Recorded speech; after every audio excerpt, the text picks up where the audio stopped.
Welcome everyone to Comics from the Multiverse, episode 421. I am Peter, and joining me as always is buying his table is Matt.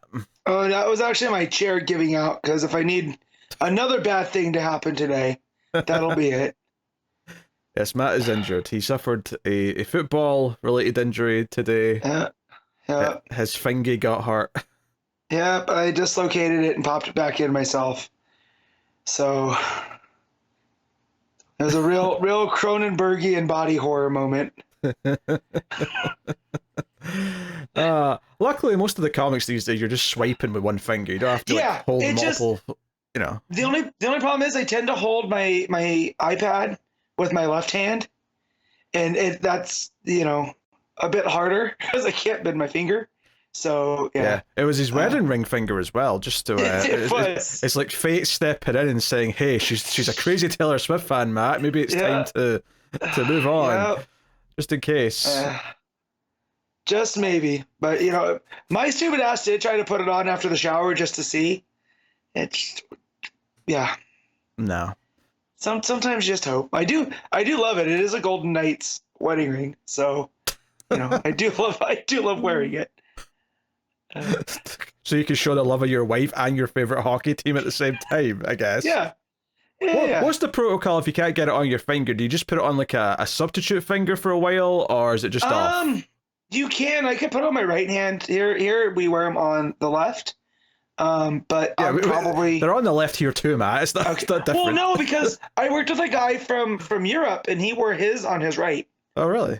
Yeah. So I don't know what the protocol is everywhere else. Okay. I don't know which countries do it on the other hand, then, but it's left here. Okay, but so wedding ring is on the left hand. You drive on the left side of the road. It's easy to remember. That's not a bad mnemonic. I always have wondered if I ever go over there and I have to drive, how chaotic it would be. I'm assuming you get used to it real quick. I think you get used to it quicker than you think, because you have to remember all the cars here have the steering wheel on the other side of the car, so you're always in the middle of the road when you're driving relative to the passenger. Sense. So I think because you're on the other side, it would come more naturally than you probably think it would. Yeah. That's a good, left hand ring, left hand drive. Yeah. So. Well, no, you shouldn't remember that because it's not left hand drive for you. No head injuries, I promise. Just the finger one today. It is a lot though. I didn't think something like this could hurt as bad, but it is. It's reminding me every time I bump it on anything. Like taking a shower was miserable. Hopefully it gets better soon. Like if I can get some, HGH or something. If someone's got the hookup, hit me up. I don't know how much longer I can handle this. My immediately thought wasn't my wedding ring, wasn't, I can't play anymore. It was, how am I going to go to the gym on Monday? Because I can't grip with my left hand. So, I don't think you're doing any lifting on I think you'll be doing treadmills, maybe the exercise bike, leg-related exercises. Yep. So fun times. Well, this is a DC Comics podcast. We get together and talk about the DC books we read this week. Coming up on this week's show, we have Superman 17, Wonder Woman 12, Nightwing 17, not 117, is it? Oh, it is 117, sorry. I'm taking away a digit and thinking I'm making a mistake. No, 117. We have Titans 14, Green Lantern War Journal 12, Batman Superman World's Finest 30, Dark Knights of Steel Allwinter issue 2, and Jenny Sparks issue 1. That is what's coming up on the show. But yeah, well, normally I ask you, how was your week, Matt? But I feel like you already kind of gave us the main headline. Yeah, I mean, that was the most pressing thing. I did see Alien Romulus on Tuesday, so but you've already discussed that. At length, in fact. Yeah. The Ace episode where we talked about Alien Romulus was 2 hours and 45 minutes, because apparently I had a lot to say about Alien Romulus. A lot to say. Yeah. And I don't like how much I lined up with what you had to say. So I don't like that this is happening. But, but that said, I enjoyed my time. It helped that I went on a discount day and the theater was a bit empty. So I felt like I had the theater to myself. But yeah. Yes. No, mine was fairly busy. And there was like a family with like a teenage kid, because the movie was a 15, so they had to be 15, Okay. right? Which is fine, whatever. And they were fine during the movie, no complaints. There was no rambunctious, loud, or anything like that. But I did feel a little distress for humanity when this 15-year-old girl, I heard her audibly get excited during the trailers for Smile 2, and that made me a little sad. But other than that, no complaints. As far as she's still young. She doesn't know. She's impressionable. Yeah, she'll grow up. She'll She'll have an epiphany at 22 or something. I don't know. Yeah. But I will say that there was somebody sitting behind me. That there's a moment in the third act where they let out the most sincere, "Oh hell nah," and that's what I remembered most about Alien Romulus, was that guy's reaction. So if you want to go check out that review, in case you've not stumbled into the other YouTube channels or whatever, Mailed Fuzz Movies is the YouTube channel where you go find Alien Romulus. And, from there, you can get all the names of the podcast if you want to get them on podcast feeds and whatnot. But yes, Alien Romulus was disappointing. Not a train wreck, but disappointing. The meme of the Fastbenders from Covenant has been making its rounds again.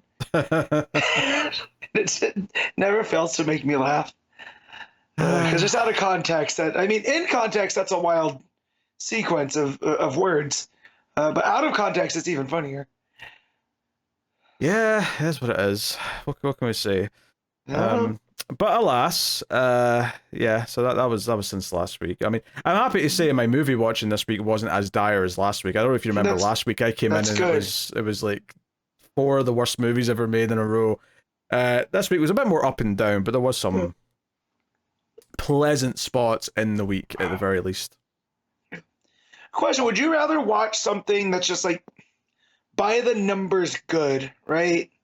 Or something that's really bad but memorably bad? Bad but memorably bad. Easy. Okay. That makes sense. By the numbers good is not that interesting. Yeah. I felt the same way with a lot of things, because I was thinking about, some of the movies that I've watched lately, and I tend to remember the more outrageously bad ones just because they are silly and they are memorable, versus I was like, well, yeah, that was pretty good, but I can't remember a lot. And it didn't make an impression, but it was well made, Yeah, it just kind of depends with that line from like just good to I'm actually enthusiastic about this good. Yeah. Where does that line get crossed is kind of where that difference will happen. But no, an interesting failure, especially one that's like it's one thing when it's just like a studio mess like a Madam Web, but see if it's like no, someone like was passionate about this and thought they were making art, and it turned out to be a disaster, but someone cared and someone put their heart and soul into it. That's at least more interesting than MCU movie number 73. The uninspired, yeah. So, hey, all right, we'll get into things. We've got the ComiXology, or the list formerly known as the ComiXology Top 10. Now the Kindle ranking at the time of recording on Saturday. So, it's a mixed list these days again. All the books coming out on Wednesday. Matt, have you got a guess what number 1 is? I'm gonna guess Nightwing 117. That is incorrect. Dang. Is it Ultimate Spider-Man? It is Ultimate Spider-Man. Okay. Yep, Ultimate Spider-Man is indeed number 1. Number 2 is Wolverine Revenge number 1. I don't know what that is. What is even that? There's a dinosaur in the cover? It's Hickman, though. Yeah. So, your mileage will vary depending on your opinion on one Jonathan Hickman. Number 3 is Wonder Woman. Number 4 is Phoenix. So back to Marvel for that. Number 5 is Jenny Sparks, which is interesting, actually. Tom King number 1. I get it. Yeah, and obviously Wonder Woman is also Tom King, so yeah, his name's selling digitally at least. Yeah. 6 is Nightwing. 7 is Superman. 8 is World's Finest. 9 is Giant Size Thor, and number 10 is Titans. So Marvel get the top 2 spots, but DC did get 6 out of the 10 of the top 10, so not too shabby. Yeah, Allwinter came in at number 12, being beat just slightly by Namor, which is a bit of an insult because Namor is Namor. Every time I see that name, I think of my friend who called him Naminor for years. So when I saw there was a Namor, whatever issue. I mean, I go back and forth between Namor and Namor. I never remember which one I use, so whatever. But I just like, I feel like Aquaman is a bit of the butt of the joke sometimes, and even amongst DC fans. And I've liked a lot of Aquaman that I've read. Yeah. I'm okay to make fun of Aquaman a little bit, but believe me when I say Namor is the shit Aquaman. He is the poor man's Aquaman. Because if Aquaman was rude. That's every story of Namor. Is he's just a dick, and I was like, yeah, it's not that interesting. Also, he has wings on his feet. That's all that's notable. Yeah. Hopefully, no hardcore Marvel fans are listening. Are shaking their fist at us. How dare they disrespect Namor? There are tens of us Namor fans. So yeah, that's pretty much it. Nothing super exciting. In terms of whatever else. Interesting to see like the main Star Wars books all down at number 20. You can see how I remember when the Star Wars Marvel comics were starting like 10 years ago and how much of a big deal it was, and now we're at the point now where they don't even rank that high unless there's like a special reason for them to. So. Yeah, I mean we had Jason Aaron and John Cassidy on the main book. Not to say anything about who's ever writing now. I mean, it's Charles Soule, so it's not exactly a no-name. Yeah, it just it doesn't feel as exciting, and they just feel like normal comics at this point. I hear good things though. The people that read them are enjoying them, so that's all you can ask for. I'll take the word for it. So we can go on to our main business for the week, which is comics. I mean, we got a healthy amount of comics this week. Starting off with Superman 17, Legacy number 860. This is Joshua Williamson writing with Jamal Campbell on the art. So, once again, this is a tie-in to Absolute Power. This is Superman and Zatanna going on their own little adventure to try and... what's it they're looking for again? I've actually forgotten. They're looking for the map of Mordru. That's right, okay. Because the map of Mordru will allow them these, like... Yeah, to travel... Yeah, tunnels. They can travel in the magical tunnels and get anywhere, including anywhere in the multiverse, not just on Earth or whatever. So, yeah, that's what their goal is. There's a quick flashback at the start to like Superboy. Clark as Superboy getting his ass kicked by a magic user, and Kid Warlock. Who pops up later as well. To be fair, and I'm like, oh, is that a continuity thing right now? Was he Superboy before he became Superman in current continuity? I didn't think he had been, but I mean, I don't know at this point. It's hard to keep up. I will say that on a personal level, I don't like him being Superboy before he's Superman because I feel like the impact of Superman like debuting in the world is lost if he was running around in the same outfit as a teenager. But yeah, that's where, Smallville, for all its hate, there was the concept of the red blue blur that was running around Smallville, right? So they have to have their cake and eat it too. But he wasn't Superboy. I don't know how you turned that into praise for Smallville of all things. I'm just saying, there's the concept of Clark operating in Smallville without wearing the suit and being Superboy. I felt like they balanced it pretty well. Yeah, or any version of Superman where he's not putting on a suit and doing stuff when he's a teenager. I'm saying I want to point out the red blue blur. That's all. Why though? I thought it was a fun, kind of Silver Agey kind of vibe.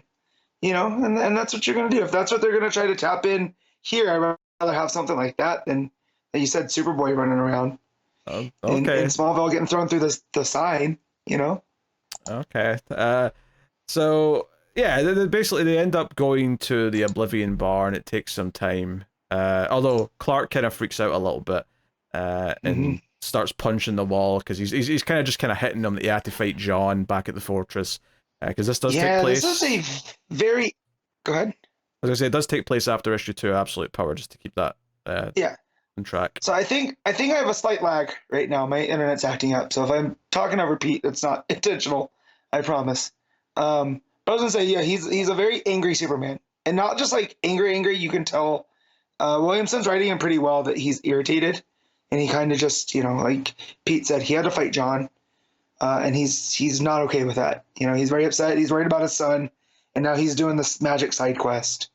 So, and he hates magic, so that's where we are with that now. So yeah, there's obviously a bit of an interlude here with Waller and more primarily Lois, who's on that super armor, although it is pointed out to her quite quickly by Mercy that suit can be tracked, so it might be worth taking that off because Waller's probably going to come knocking if not. But this is actually where Mercy finds out Lex has lost his memories.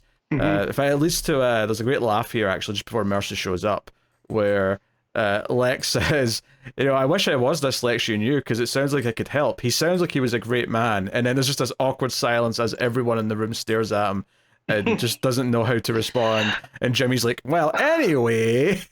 I like that there's like an ellipsis behind them, in the art. Oh, yeah. It's a nice touch. That shows that. And just the look of shock on Lena and Silver Banshee's face, too. Very, very well handled. Yeah, they're all in shock that he said that, and I don't know how to tell you this, but you're actually kind of an asshole, but oh well. So, yeah, there's a whole thing here where Superman and Zatanna, who also does not have her magic powers, they have to get this book that she buried somewhere to try and like help get back to the Oblivion Bar. It's kind of like think of it as a key under the plant pot, effectively, to try and get back without magic. And basically there's these flamethrower dudes here try to destroy everything, try to destroy Swamp Thing even. So Swamp Thing's actually there trying to like hold everything together whilst they're going to the bar. There's a really cool bit of art here though when she actually reads the spell out of the book, when they just make it out in time before they get flamed. Where all of their bodies start turning into like the words and letters of the book, and it's like they're going into the book almost. It's a neat effect. There's obviously Jamal Campbell's doing a lot of good work here. Yeah, so they're turning into like words like Oblivion Bar and Once Upon a Time, right? And then they get pulled into the book, and then as they exit through, right, to the door of the Oblivion Bar, they materialize from those same words. Yeah. So it's a really fun sequence. Yeah, and they go to the bar, and there's a bunch of magic users who are just hiding there. I love how it mentions, the bar got attacked before, but then repaired itself. And it says, editor's note, that was in, Task Force 7, Issue 3. And I went, I didn't even know that happened. I could have just not read that editor's note, and I'd have been fine. I didn't need to know that it got attacked and came back. So this is where, like, Superman gets kind of pissy and starts calling everyone here cowards because they're all hiding. And this did feel a bit out of character. And again, it may be justifiably out of character because of how he feels right now about John. But they definitely don't shy away from him just being mad that everyone's here, not trying to pitch in and help. This is where, what's his face? Kid Warlock shows up. Although, as he points out, not much of a kid anymore. But branding, bro. Yeah. That's the voice I heard it in. Yeah, so he tries to basically attack Superman. Superman fights back. It's a whole thing. So they have a bar brawl, effectively. I love that Superman, even though he doesn't have his powers, right? And this guy's attacking him with magic, he just gives him the old, heave-ho shoulder toss, like on the farm. I thought that was pretty fun.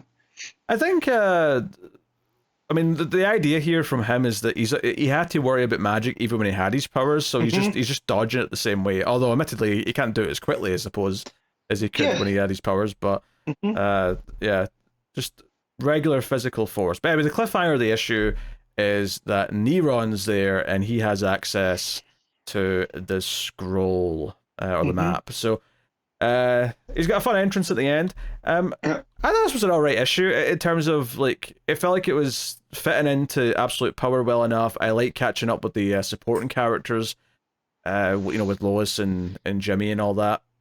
Art's really good. I will say, compared to the last issue, I do think that it was maybe a little bit one note for the Superman and Zatanna stuff, in that they're just kind of on this journey and they get from point A to point B to point C, and then it's all just about getting to Nevon at the end. So when I look back on it as a whole, I don't really feel like their story had much other than just them traveling, but it wasn't a bad read by any means. No, I like that, and I like the Oblivion Bar stuff though, because the out of character Superman stuff, it's showing like absolute power is actually having an effect on him, right? Even if it's just personal, there are going to be these ramifications. And it's just like, is he still Superman, right? Without the powers, but in that way that being invulnerable and having super speed and super strong, it can really add to your patience level, right? But when you're feeling helpless and then all this stuff starts happening to you and you feel like you're not in control anymore, what does that do to a person? And I like that. Yeah, it's kind of like I think I like the last issue more as in terms of quality for a tie-in, but I still wasn't mad I read this. I still thought it was a decent enough tie-in to the book, and given how I wasn't necessarily that into Williamson's run before, it still feels like a reasonable step up, or at least a sideways step compared to his regular books. So. Yeah, like I have, like I'm not that enthusiastic about it. Like I'm not, running to the rooftops to shout about it and say, "Hey, it's this great issue." But as far as like a little slice of like some of these super characters and what they're up to during Absolute Power, it was fine. And Zatanna being a bit of a focus is nice. As a sort of ally for Superman, a little bit different than who he normally runs around with. So, yeah. I like that too, and also they mentioned that she technically can't be there because she's not a magic user right now because she's been affected by the Amazos, right? So there's that where this lady that's usually our key in also isn't allowed. I thought that added a little bit there too. And the Neron, if this is following that continuity that we were reading in Nightwing and stuff, right? There's the struggle, and he's essentially been kicked out of hell. So him showing up here, how does that play into anything else that's coming else, like with the Doomsday stuff that we know is coming down the line, right? I think that's pretty interesting. Yeah. Honestly, it all just kind of comes down to that. This was all about just building up to Neron. So, what is that going to be next time? What sort of deal is he going to make? Because that's what his final line is. We can make a deal. So, but what does he want? And that's kind of his thing. Yeah, everything to do with Neron is always a deal. Yeah, well, it's a deal with the devil, right? That's the whole point of it. In fact, there's literally a poster that says that the devil behind him on that last page. Yeah. Just to really sell it in case you didn't get it.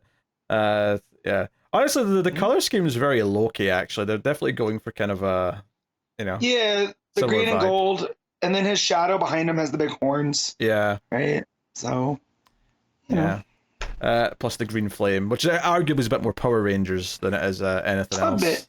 A bit. But it's a fine issue. It's a fine issue. Nothing exceptional, nothing to get super excited about, but not a bad read either. What are you giving Superman, Matt? I'm gonna give it a 7.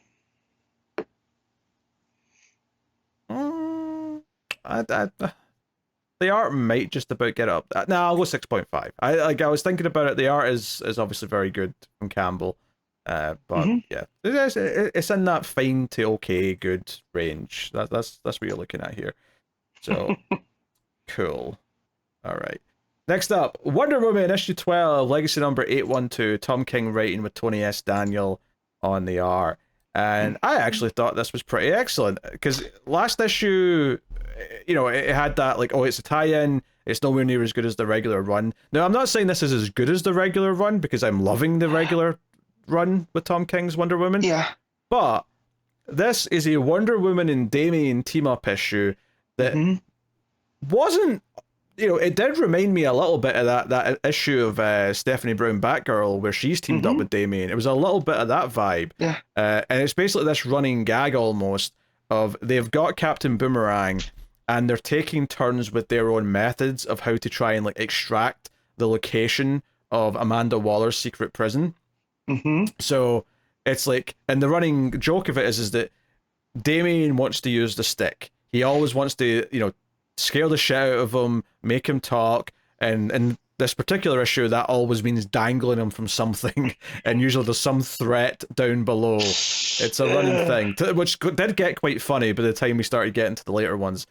And then Wonder Woman wants to use the carrot. She wants to show that fear is not how you do it with love. And keep in mind, she does not have her lasso right now. Otherwise, obviously, she would just wrap the lasso around him. It would be a lot easier, yeah. Well, and that's what's so great about this issue is not only does it feel more in line with what we're used to out of Tom King's Wonder Woman, if you kind of remove some of the absolute power of this, the story still works. You know? Yeah, obviously, yeah. The reason why they want this information is for that event, but like, yeah, like it doesn't really matter ultimately. No. Like the story's about them working together and learning, you know. Because one of the running gags is that Damian keeps wanting to beat him up, and Diana keeps saying no, but Boomerang is such a prick that he keeps calling Diana a bitch, and there's multiple times in her turn when it's meant to be the nice thing where she snaps and like beats him up a little bit, and there's a great moment where Damian's like, you know, I can't help but notice he seems to be getting more violence on your turns than mine. Well, don't forget, Boomerang is Australian. I didn't think he was calling her a bitch. I think he was going the full C-bomb. Well, I think it varied from... Okay. I feel like the moment where she said, oh, I find that word unpleasant, I assumed that was bitch because it's more common. But I mean, there's definitely once or twice where I read he's cursing as the C-bomb. That's it though. It is guilty of that thing where every so often there'll be a curse word censored where I actually have trouble deciphering which word it's supposed to be because it like all the ones I could put in there don't feel like they fit the sentence. But that's kind of Tom King's style because that happens in Penguin as well. That's true. It does. Right. I think in Danger Street it happened a couple times. So I feel like you're just supposed to feel a flow of them. And just however you're reading them. But yeah, I thought it was I don't like that word. That's what made me think it was the C-bomb. And that makes Boomerang that much more because he knows that it's bothering her. Right? Oh, yeah. He's intentionally doing it. And that was actually one of the other things that was very funny in this issue is that there's moments where she'll make a big speech about doing the right thing or whatever. And you think he's about to finally like give in because it's the fourth or fifth attempt, and then he'll just say "F off, you effing C-bomb," and like just won't give in. That was very funny. And then the one time where it feels like her method is working is when she's reunited him with his son, and the son says, "Hey, go on, Dad, tell them where it is. You could do something good." But as she's like debating with Damien about how this has worked, they start fighting in the background because it turns out the son's only doing this because they've offered him something for it to get out of prison. And he's like, you're just doing this. Flip him. Yeah, you're just being selfish right now. So they basically start fighting like off panel, but you can just hear the argument as like Damien and Diana are having a conversation. Yeah, this was a delightful issue. You know, like all the back and forth. Damien's obviously cynical, like nature, the way he is, being the complete opposite of Diana. You know, the fact that Diana's the one that snaps occasionally and then she just sort of justifies it by saying sometimes love hurts. The second time that he's dangling, there's sharks in the water. I think the third time it's like there's going to be gators in the water. Like the crocodiles, which I thought, I'm like, are they fishing for Killer Croc as well? I don't know. What are we doing here? But yeah, I like the baseball bat scene where he's dangling upside down. And Damien has the bat, and he's gonna, swing it at him. Yeah, that's after the whole attempt with the son to reunite goes bad, and now he's dangling again, which Diana's disappointed by. And he's like, yeah, but this time I'm going to hit him with the baseball bat, and she's like, no, this is about fear, not violence. And he's like, the first one's kind of violence, I'll give you, but then it's about the fear of the second hit. Yes. Yeah, Damien's effed up logic was fun. Of course, though, he does resist. He does drop the thing and says, "You're right, I'm not Batman." Yeah, so it's all. I don't think Batman would have wailed on Boomerang with a baseball bat either, though. Nor do I. But there's a sweet moment here where he says he's not Batman, and he breaks down and hugs Diana, and he's got a tear in his eye. But it's a really nice line from Diana here where it says, I too, like, I understand what you're going through. I too am the child of a god. Which I really like that line because she's not literally saying that Batman's a god, right? But she's saying that the idea of Batman is so big. He's such a larger-than-life being with these ideals that are so staunch that he might as well be a god in the eyes of his son, right? In terms of living up to him, in terms of all that Exactly. stuff. Yeah, really And good. once you realize that, you can be at peace and just be yourself, and that's her lesson to Damien in that moment. And it's really nice. Like it's, you got to think about what Damien's relationship with female role models is, right? He's got his Talia. mom, and Yeah. that's really messed up. You got Selena, who's basically his stepmom, and that's pretty wonky. And then you have the Batgirls, who he's kind of contentious with. So to see him being so vulnerable to Diana is a really nice, it makes for a nice moment. It's good, yeah.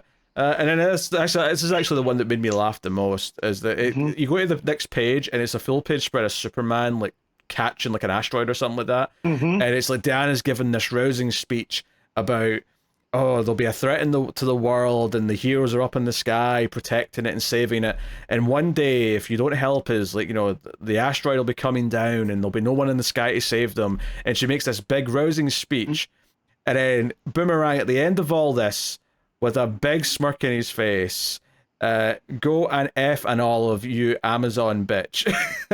How about that? And this is where she hits him for the second time of the issue. She flat out roundhouse kick. Just perfect. This is where Damien makes the little quip about how she's actually doing more violence than he is. Sometimes love hurts. Yeah, and then the joke at the end is, of course, is that one of the things that they were saying to each other near the start of the issue is don't underestimate how dumb and like overly confident that a Flash rogue can be. And at the end of the issue, when he's dangling and he's still refusing to give up the location, he just happens to mention, "I'll never tell you about the prison on Gamora Island." And then like, wait a minute, did he just tell us? Never, or the stupidity of an overconfident Flash rogue. It's so funny. Yeah, I think that's what got me about this. Is it's a really funny issue, but it's also a very sweet issue because of the comparison between Diana and Damien, and like him finding some comfort in her. And it's a pairing we've not really seen now. I feel like we've seen Damien with Superman, we've seen Damien with other Bat characters, obviously. This feels like a fresh pairing to me. Yeah. Yeah, so it's For nice. sure. Yeah. And Tony Daniel's art, I guess, is the one thing we've not really mentioned. Yeah, he's nothing if not consistent. Like all the art here, the breakdowns, he uses a lot of typical. I'm looking. I don't think there's more than 5 or 6 panels per page, but it adds to a real nice flow. But nothing too crazy.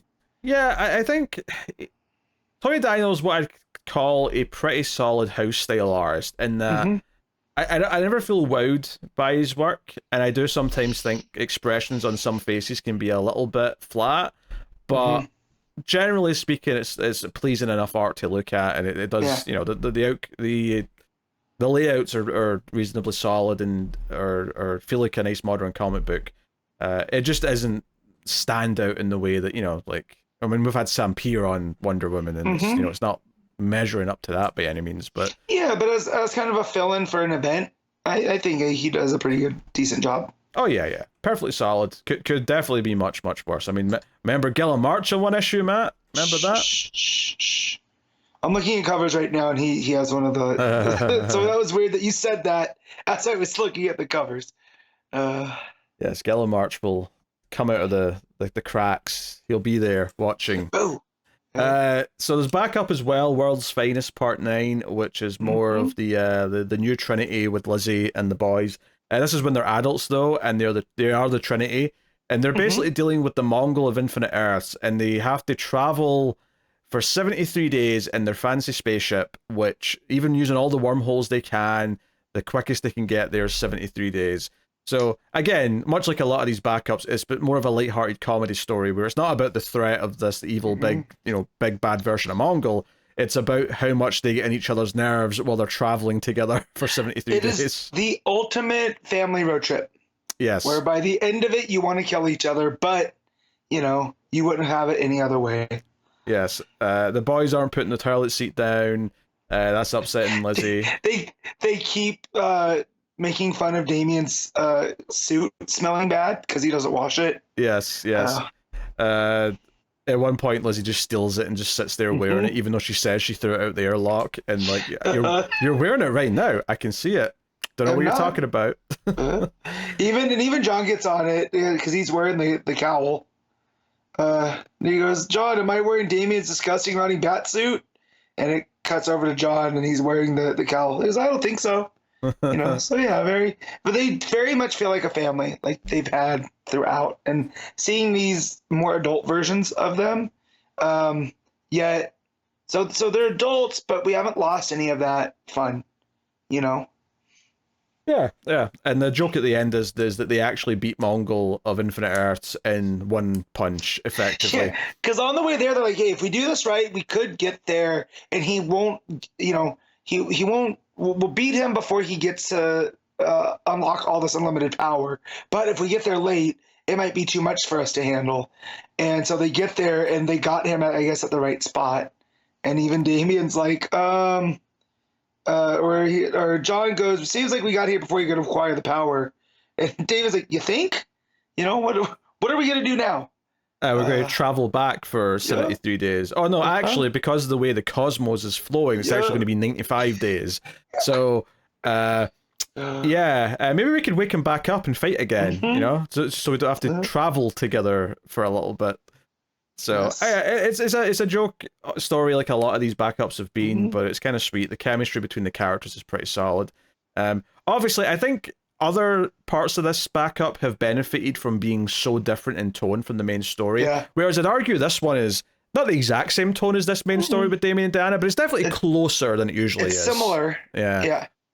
So it's similar. It's always been nice when these stories by Ortega and King, when it's kind of gotten darker, that they add a nice little, piece of light and levity. Yeah, when the main story's getting dark, the backup can sort of give you a little bit of a pick-me-up afterwards. Pick you up before it, right? So here, when they're both like that, though, it makes for a very pleasurable, reading experience, which after the last issue, I was, not that I was worried about it because it was fine, but I thought it was going to be more tie-in stuff. So to have a standalone and then, one of these Trinity stories. Well, to be fair, it is tie-in stuff. It's just better tie-in stuff.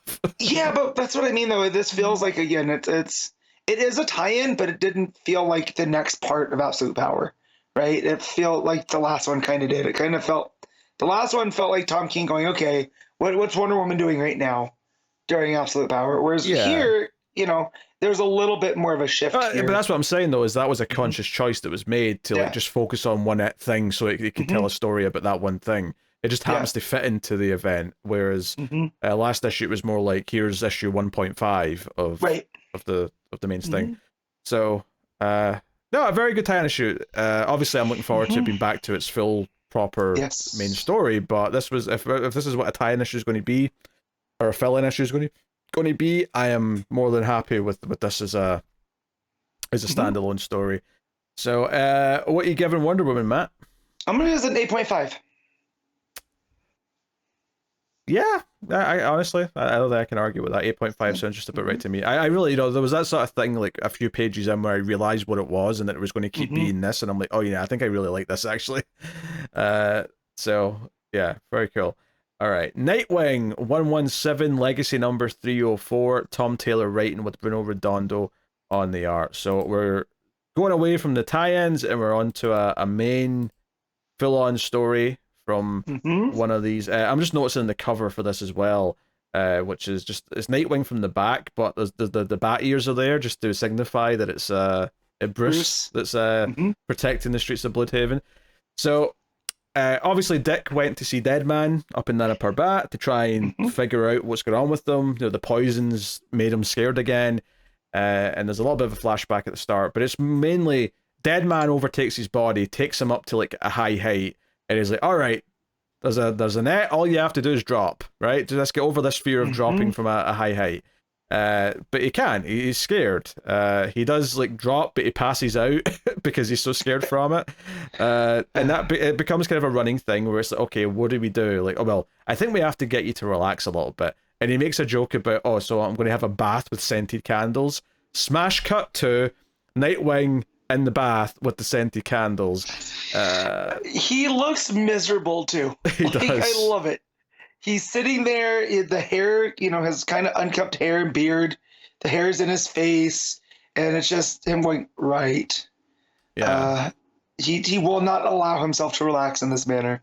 I thought that was so funny. There's even like a weird joke here where he says, hey, when he has like a revelation, he's like, Boston, I don't suppose you guys have got internet up here. And he's like, it's a secluded monastery.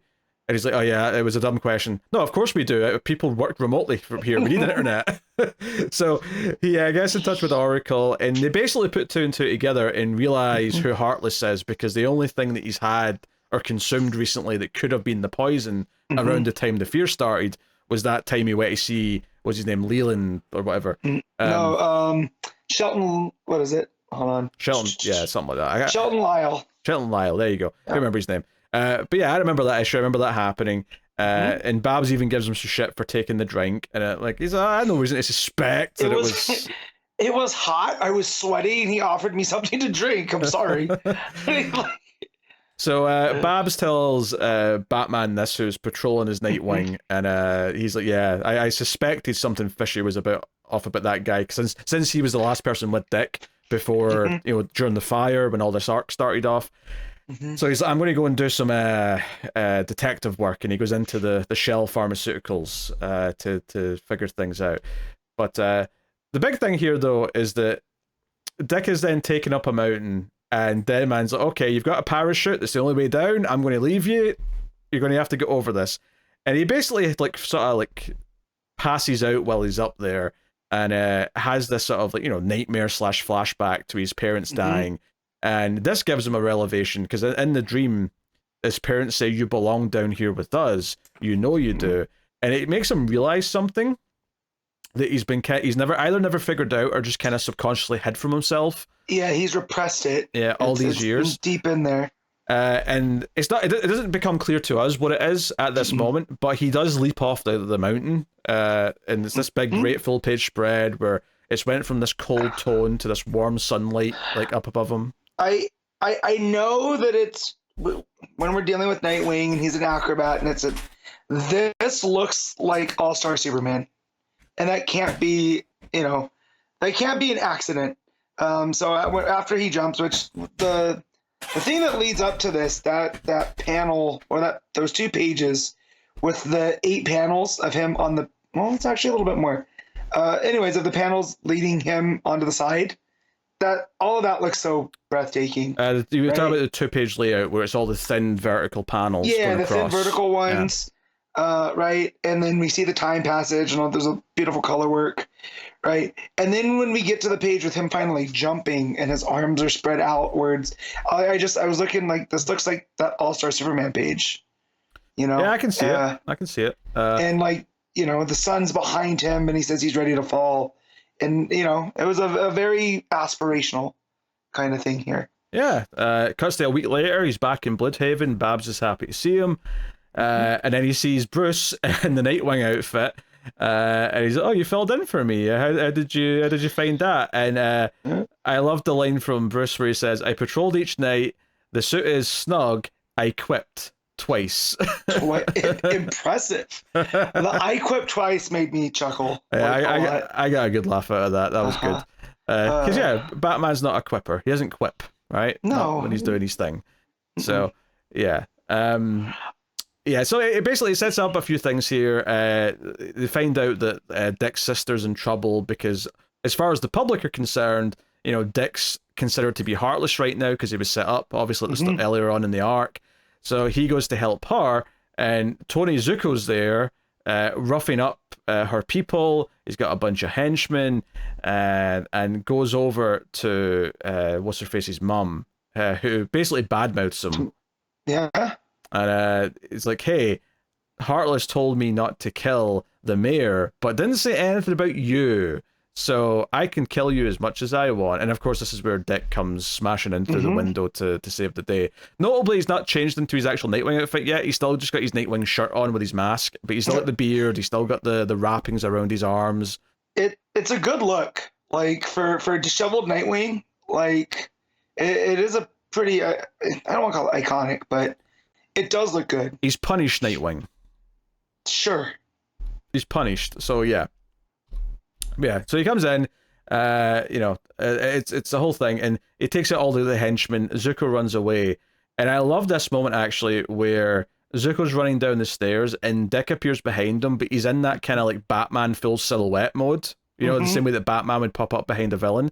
And Zuko calls him Dick Grayson. He knows who he is, because remember, that was something he was with Heartless when they realized that. And, you know, he's like, hey, Zuko, I've got proof of something you did. I've realized something. And, you know, he just, like, Zuko's trying to phone Heartless, so I think Heartless hears some of this conversation just at the end of the issue here. But basically, Dick reveals what he realized when he was thinking about the past, which is that the night his parents died, they actually changed the act a little bit. Typically in that act, Dick was supposed to be the one who jumped first, meaning that Dick was the one who should have and was perhaps the target and supposed to die that night, which actually kind of like thematically like worked really well for me here at the end, because one of the things they remind you of in this issue is that a lot of the people who are working for Heartless are only working for him because Heartless has kidnapped their children. So this idea that children are used as leverage is already in your mind. So when this comes up at the end, it's like, oh, Zuko was going to kill Dick as punishment for his parents not, you know, doing his bidding, playing along, whatever it was. His parents and the circus. Yeah. So this was like their punishment, and it just sort of went the other way, and it was Dick's parents that died. So I thought this was an interesting little spin on his origin. I mean, credit to Taylor, because normally I tend to groan when people add stuff to the origins of characters, but I feel like both this little detail and also the idea that Heartless witnessed the death of the Graysons, and that's what made him realize he liked watching people die. That, I think both of those have fit in really well and not taken anything away from what the origins already were. You know, and none of this is like made every other previous story about the origin of Dick Grayson feel like it's outdated or anything like that. No, it adds a bit of nuance to it too, right? That it was supposed to be Dick, not his parents. You know, and this is something that he's repressed in his life, you know, that led to becoming Nightwing. I think the important thing here is that it was always an intentional planned kill. The fact that he was a target instead of his parents don't really change that much in terms of... But whereas the problem with like Bruce is that if you suddenly say, oh no, they were intentionally targeted, that completely changes the random act feeling of that crime. Whereas with Dick, it was always something that someone did. It was always a premeditated act of someone trying to kill someone. So because of that, this doesn't feel like it completely changes like how it all worked around like that. It just changes, oh, he was supposed to jump first and he didn't, his parents did, and because of that they die instead of him. Right. But that, you know, that also adds that little bit of guilt for Dick as a, you know, the survivor's guilt. As the survivor's guilt and all that. And it but yeah, that would be like it's saying that like that the Waynes were targeted by the mob, you know, to be taken out. And it's just like, well, no, like, you know, the fact that it was random is what has always inspired Bruce. Here, it's the same that, you know, the parents died, he ends up with Bruce, right? And it creates this, not a sliding doors moment, but it creates like almost like this, not even a timeline. But the fact that it happens in this way instead of how Zuko wanted it, it also leads to Heartless, you know? So it's a nice little spin on the origin. Yeah, that's a good point. I never really thought of it that way, that Zuko kind of created... you know, in long term, he created both Nightwing and Heartless by doing what he did. That is interesting as well, which makes sense why he's around for this story as much as he is. And you added Melinda to all of that as well too, and it's just like this one, you know, tiny mobster type guy. When I say tiny, it's like Zuko's not at the level of like Penguin or whatever, right? He's always been kind of a punchline.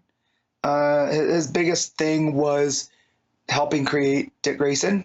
So here, the fact that he seems to be almost like the keystone to all of this, to Blue Haven, is kind of interesting for Taylor. So yeah. I mean, I think that's just because he doesn't get as much focus as Penguin, though, to be honest. I think in terms of like how he operates in Bloodhaven, I think he's supposed to be of a similar kind of like stature, if you will. Okay. I mean, sure, but I mean, he doesn't have a gimmick, right? He's mobster. No, but like neither. You know what I mean? Maybe I should have said, instead of Penguin, I should have said Falcone or. Yeah, but I think they're very comparable, though. I think that's the point. Is that he's Bloodhaven's Falcone, basically. Yeah. So. So I like this issue a lot. I think it added some interesting layers to Nightwing's past. This idea that they've all very quickly sort of realized who Heartless is, this, especially since the public persona has went off grid. Like no one's seen this billionaire since, before the fire thing. So yeah, like I think all of that is entertaining. I think what they're doing with Dick's character here is a lot of fun. It's a nice build up to the climax. Because keep in mind, we've only got like what, 1 or 2 issues left. I think this is the penultimate. Damn. I mean, yeah, to be concluded. Doesn't say to be continued. Yeah. It says to be concluded. So our final issue of Taylor's Nightwing run is next month, which is hard's a little to say, but hey. Yeah. But because it's been quite a fun run. Like it's. It'll go down as an all-timer, but I'm gonna miss, like, it's almost been like a comfort book to where more often than not I can always look forward to it. I can save it last to read, and it's usually gonna deliver. So I'm trying to see if his last one is October's, so we have to wait. It says that's October. That's not next month. 16th. What's that? That's not next month. No, so it looks like it's a little bit delayed. Oh, so it's been delayed. So it's just. But is this issue 118? It's issue 118, October 16th, at least according to League of Comic Geeks. Oh, damn it. It's okay. Well, okay, good to know, I guess, that it's not coming out for another month.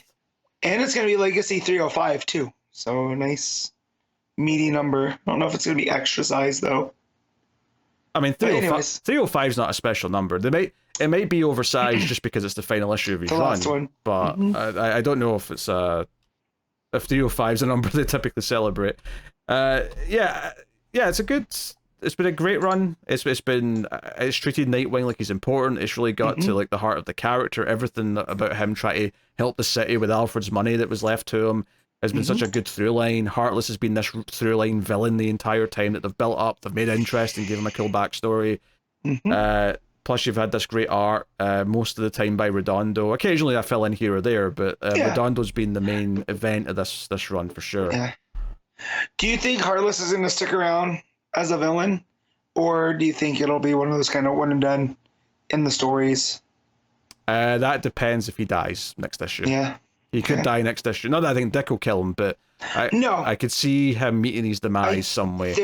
There's a piper to pay somewhere, right? Like, yeah. I don't know if someone who's more from the anti-hero segment comes out and kills him or something, or maybe I don't know, maybe all the kids who've been orphaned because all the people's hearts he's taken will just rise up like zombies and like rip him apart. I don't know. I'm joking, of course, but if he doesn't die next issue, then I could see him sticking around. But at the same time, like I could see it being a perfectly neat thing if he does just like if Heartless is just Taylor's run, and at the end of his run, that's him. He's gone. Yeah. But we'll see. It's the sort of thing though. I could see other writers wanting to use him later if he isn't dead. Well, because he is the anti-Dick Grayson, like the origin and all that type of stuff. So it kind of works thematically. If they do keep him around. But I kind of just like the idea that he has an arc in the Taylor stuff, and so if no one ever uses him, I won't be upset. No. All right, what are you giving the book, Matt? I'm gonna give this a 9. I think I agree with the 9. Excellent issue, excellent run. Sad it's ending, but we'll see how it wraps up next time. Titans, issue 14, Tom Taylor writing with Lucas Meyer on the art, which I think he's just back, because I think last issue it was someone else filling in. So he's been teasing some panels here and there, and then Taylor's been getting on it, and he goes, "Oh, I know what they're reacting to," and I was like, "Oh, these two, they're working so well together, and it's gonna be done soon." Yeah, we'll be on to someone new soon, but hey, so basically Dick calls the Titans into the secret room and is like, "Hey, okay, here's some footage that the Cyborg's backup recordings have of Raven doing bad stuff. I've been like compartmentalizing my mind so I could try and keep track of things. As soon as we leave this room, she'll be able to like sense that we know things and she'll try and erase them again. So we have to attack her in one fell swoop. We have to get the real Raven back. We have to stop the Darkwing Queen." But of course, as soon as they form this plan, they wake up Starfire and Garth. They're getting ready to go. I thought that was funny, actually, that they're like, "Oh, let's wake up the rest of the Titans." And I'm like, wait, but it's just Starfire. She's the only one missing. And I went, oh no, also Garth. Okay, there's two of them. There's two that were missing. Fair enough. But as soon as they try and make their move, all of a sudden Spectre and Raven's brothers both show up. Yeah. He's here to take on the Darkwing Queen. She must be stopped. So, which I thought was interesting because it basically gave the Titans this like sort of like more noble like goal, which is it's not just that they have to stop this evil version of Raven and get the real Raven back. It's that the Spectre doesn't care about getting the real Raven back. He just wants to kill the Darkwing Queen and just be done with it. So they want to get to Raven first so they can save the real Raven. So it's like, okay, we've got something to root for. We can really root for our team of heroes to try and achieve this. So yeah, like they're working their own angle, right? So they're on the same side of Spectre, but they're working their own side of it, which is a clever move. So they basically have to find where this fight's taking place, because when they get there, evil Raven's already fighting the two demon brothers. There's fire, there's all sorts going on here. She's got the Staff of Trigon. And I actually thought this was an interesting moment, because at first I thought Raven was getting really big, right? Because she was getting bigger than the two brothers. But then I realized when she was putting them in the gems in the next page, I was like, oh no. She wasn't getting big, they were getting small. Because she looks like, there's that one page where she's holding the trident and she says, you're not my equals. And I'm like, she's a kaiju on that page. It felt very Power Rangers, where Rita would throw the staff and, make my monsters grow. But yeah, no, when she puts them in the gems, I was like, oh yeah. No, they're shrinking. She's staying the same. Yeah, she's building her evil crown. She's got one more gem she needs to fill, which... sadly for the Spectre, it's the Spectre that's got in there. Although it looks like the Spectre's killed her. There's like a moment here where, and this is a gorgeous page, where all the colors of obviously Raven's blue, you've got the green of the forest, around her. Oh, she is also big. No, I'm looking at it because like Beast Boy's looking up at her and the trees are her ankles. She is huge. She is. So I'm gonna say, I read this last night as I was going to sleep. Yes. And so I just remember her getting cut in half. And then, I picked up after that. So this morning when I read it, finished my read. So yeah. So no, she is big, because look at her compared to the other Titans. It's all right. No one's putting you on trial, Matt. It's fine. Okay. I felt like I should have caught that, but you know. But yeah, this gorgeous page where it goes from all these shades of blue and green, because that's what most of the colors on the characters' outfits or the location are, and you get this stark black and red page with Spectre and the one bit of like other colors, the green of the flame of the sword going through Raven's midriff. So she's been cut in half, and she pretends to be like the real Raven for a second to lure in Gar, and then she's like, "Oh no, I was just messing with you." And then like she magically sort of puts herself back together because she's like almost full power now. And that's it. She like pulls out her hand. Spectre gets trapped in green crystal and becomes the fifth and final gem in her magic evil crown. And she transforms into the Darkwing Queen, which is a full-on demonic looking entity with these, obviously with the big wings. The sort of 5 gems are in her forehead. She's got the 2 sets of eyes like Trigon. It's a cool design, right? And all the Titans are trying to like get away. The Flyers are grabbing the ones that can't fly to try and get out of dodge. Gar's turned into a pterodactyl. Yeah, it's super fun. It's a great page. It's also very Power Rangers actually. It's very much like the wings remind me of Goldar, but you've got like a humanoid with these big sort of raven-like wings, I guess. So yeah, they run into Swamp Thing, and it's Levi. They actually point that out, which is cool. Like, hey Levi, what's going on? He's like, oh, I'm trying to hold the world together. The green is absolutely screaming. It's in agony. And so he's like trying to hold the world from falling apart, as the others are trying to like deal with her. But just as they're like forming a plan, there's like a big sort of volcano kind of erupts, big krakoom, and out comes Trigon, who is very proud of his daughter. And this is the cliffhanger basically, but Nightwing just gets on his earpiece and says, we have 2 extinction level beings. We need every hero on the planet now. And that's the cliffhanger. So Yeah, if they're going out at the end of this arc, then at least they're going big. They're doing Raven's fulfilled the potential that Trigon seed in her, and they're going to just try and dominate all of reality, and they're going to have to try and deal with that. So it feels like a big story. It feels like, getting to the story that they've been teasing with Raven ever since, her introduction back in New Teen Titans. Yeah. I'm just, like, the whole thing with Levi and all that, it's a nice payoff. I just kind of wish he was a little bit more present throughout, right? Sure. Because he was, when he showed up, it was kind of early in Taylor's run, when Beast Boy was realizing all of this stuff. And so for him to pop back up here, I thought was a lot of fun, and I just kind of wish we had seen more interactions with them. But yeah, the stuff here with Trigon and the other thing too is like the Spectre. So you have this big Spectre that gets taken out real quick, and it's like every time I read a story from DC, the Spectre's just there to take an L. That's true. He is a jobber, like he makes you believe just for a half second before he gets taken out. So yeah, jobber to the stars, as they say. Yes. Yeah, I mean, that's a fair point. I don't have too much of an issue with that, though. The art's obviously gorgeous. From Lucas Meyer. His Swamp Thing looks great. Like I said, lots of nice big bold colors in here. The green Spectre really standing out against the blues and purples of the other characters. Yeah, it really, really nice. And I think that page where Raven gets sliced in half for that second, like that black and red, it sticks out because there's not a whole lot of red in the rest of the book. No, it's kind of like the first time I've ever seen something like that was in Sorrentino's art. Sorrentino does this type of stuff a lot. When you want to drive a point home. Yeah, well, he would do it constantly throughout the whole issue, though. This is like just a one snipe. True. This is like a sniper shot, if you will. Yeah. So, but no, and it's very effective because this is the thing I remembered most. Again, I fell asleep reading this last night, and so picking it back up, I remembered. Oh yeah, she got cut in half, and it also leads to a funny moment when she says, "I'll stand against you once I attach my legs." I thought that was funny as well.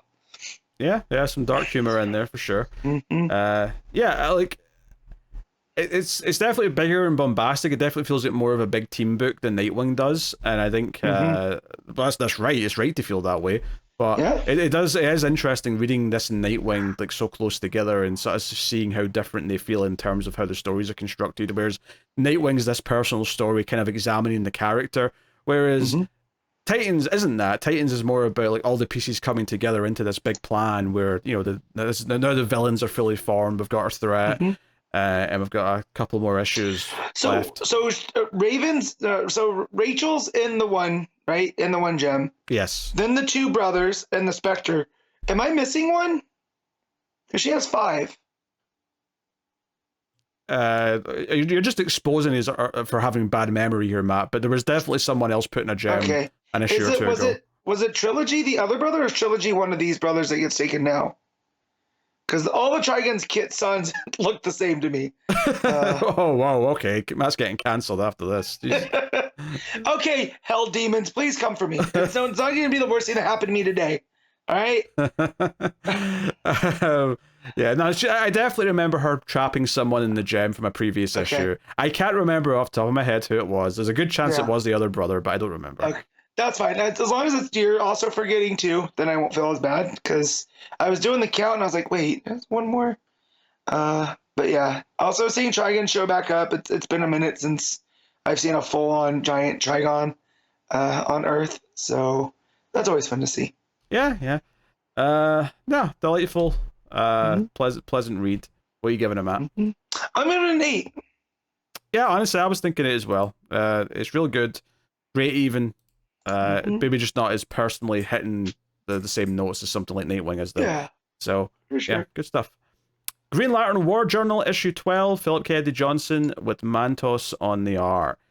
So this is the concluding issue of this. We're saying goodbye to it. John has access to the Ring of Olgrin, and he therefore is able to command the Radiant Host and kind of push that back. So ends up being quite simple in the end, although Bila does kind of like snuff it on his way out here to like sort of give John some dying words of advice to let him sort of access the power. Yeah, like a noble sacrifice kind of deal. Yeah. Not that he made that choice to sacrifice himself, though. No. To be fair, it wasn't like something he had to say in. But yeah, so yeah, it's kind of nice though, because John like has a whole thing where he's like, "I'm sorry what happened to Anja. You know, like it was awful, but like I'm putting a stop to this right now." Because at first it's like two big demonic hands of Allwinter coming through like a portal, and it's like like John's going to be the conduit for it.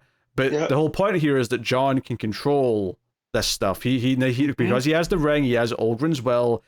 He then ends up puppeteering the hands and is able to like sort of win the fight by using the hands. It was a really cool bit of art, and I really like the layout of that page as well. It's a 2-page layout where the panels kind of snake down.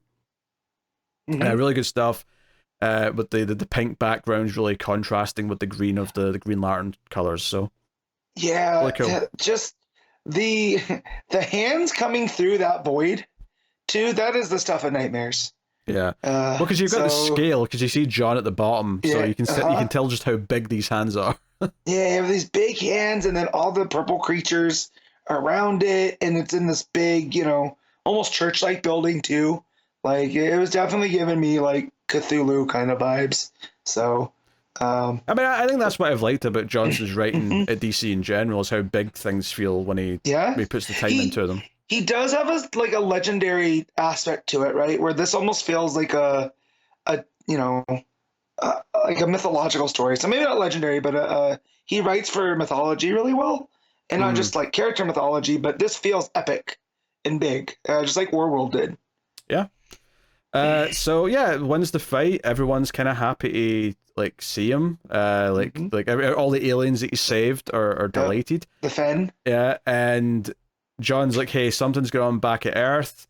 We have to go back." He even mentions as well that the Fen, because the other aliens are there as well. They're all happy, but the Fen are still kind of like they've been changed by all this radiant energy, and it's going to like maybe one day they'll remember who they are, even if their physical form never returns. Maybe they can find some kind of life, but he wants to go back to Earth because he knows that his mum's in trouble. So they go back to Earth, and of course we see the mum who has been encased in like the LA Green Lantern energy, so that she becomes the one fighting. Cool. Yeah, and she's basically saying, "Oh, like, my son is like a builder and he's an engineer, and he didn't get that from me. He's very smart, but he did get his hatred of bullies from me." So it gives you this idea that she has the will to fight. And what's his name, Vexen or whatever it is, the Varen, yeah, the evil Green Lantern from the other realm, who's now this just radiant dead avatar. Well, he was one of what's his name from Green Lantern, who's running the Corps right now. He was one of his lanterns that got hit by the radiated, which I didn't realize this was supposed to be. I'm like, I know that it was probably early on that it happened, right? But so much happens in this book. I just thought it was a Revenant. I didn't realize it was him making it personal, which I think adds an extra layer that I really like. Yeah. Coming after Shirley. So. Yeah, that was like a big thing in the first half of this book, was like him hunting down John and then eventually getting infected by the Radiant Dead. But so I do like though that why is it everything you do is so loud, Matt? I'm sorry. The mouse clicks the ice in the drink. Like, jeez, are you on the right mic? Is that what's happening? Yeah. No, I'm right here. Tap. Okay, you are okay. Yeah. You're like a Foley artist at times over there. Anyway, so one of the details here that I really liked is that he keeps saying to her, "Oh, like, you're sick and you're dying. Like, you have almost no time left anyway. So why are you fighting?" And it's this idea that she thinks that a few moments, even if she's only alive for a few moments after this fight, that's worth fighting for still. So yeah, she's got a great bit of spirit. It makes you want to root for her, makes you like her beyond just, oh, she's John's mom, so we should care about her. Well, we got that whole aspect that she was a fighter during the civil rights movement, right? So it's always been about that fighting spirit and not giving up. And even if I have to lay down here, it'll be worth it for, the change that comes after me. Yeah, it's nice that a lot of effort went into in this book of making us care about her on her own as a character, and not just because, oh, John will be upset because his mum's dead. Yeah. So John, Shepard, and Guy show up, and like the Green Lantern of Ellie like splits from the mom, and it seems like she's gone, but of course she was infected by the Radiant Dead, and John's like, hey, I've got the Ring of Volgren now. I can like take that Radiant Dead out now. I can control that. And she's still, lulled. She was still sick, and she was still, on her way out even before that. And then it does something at the end here, which I think we can only sort of speculate exactly what John does here. But it seems like the Ellie he created, via sheer willpower or whatever, did effectively become sentient life in some form, right? That was mentioned even by Varen at one point in the issue. Yeah.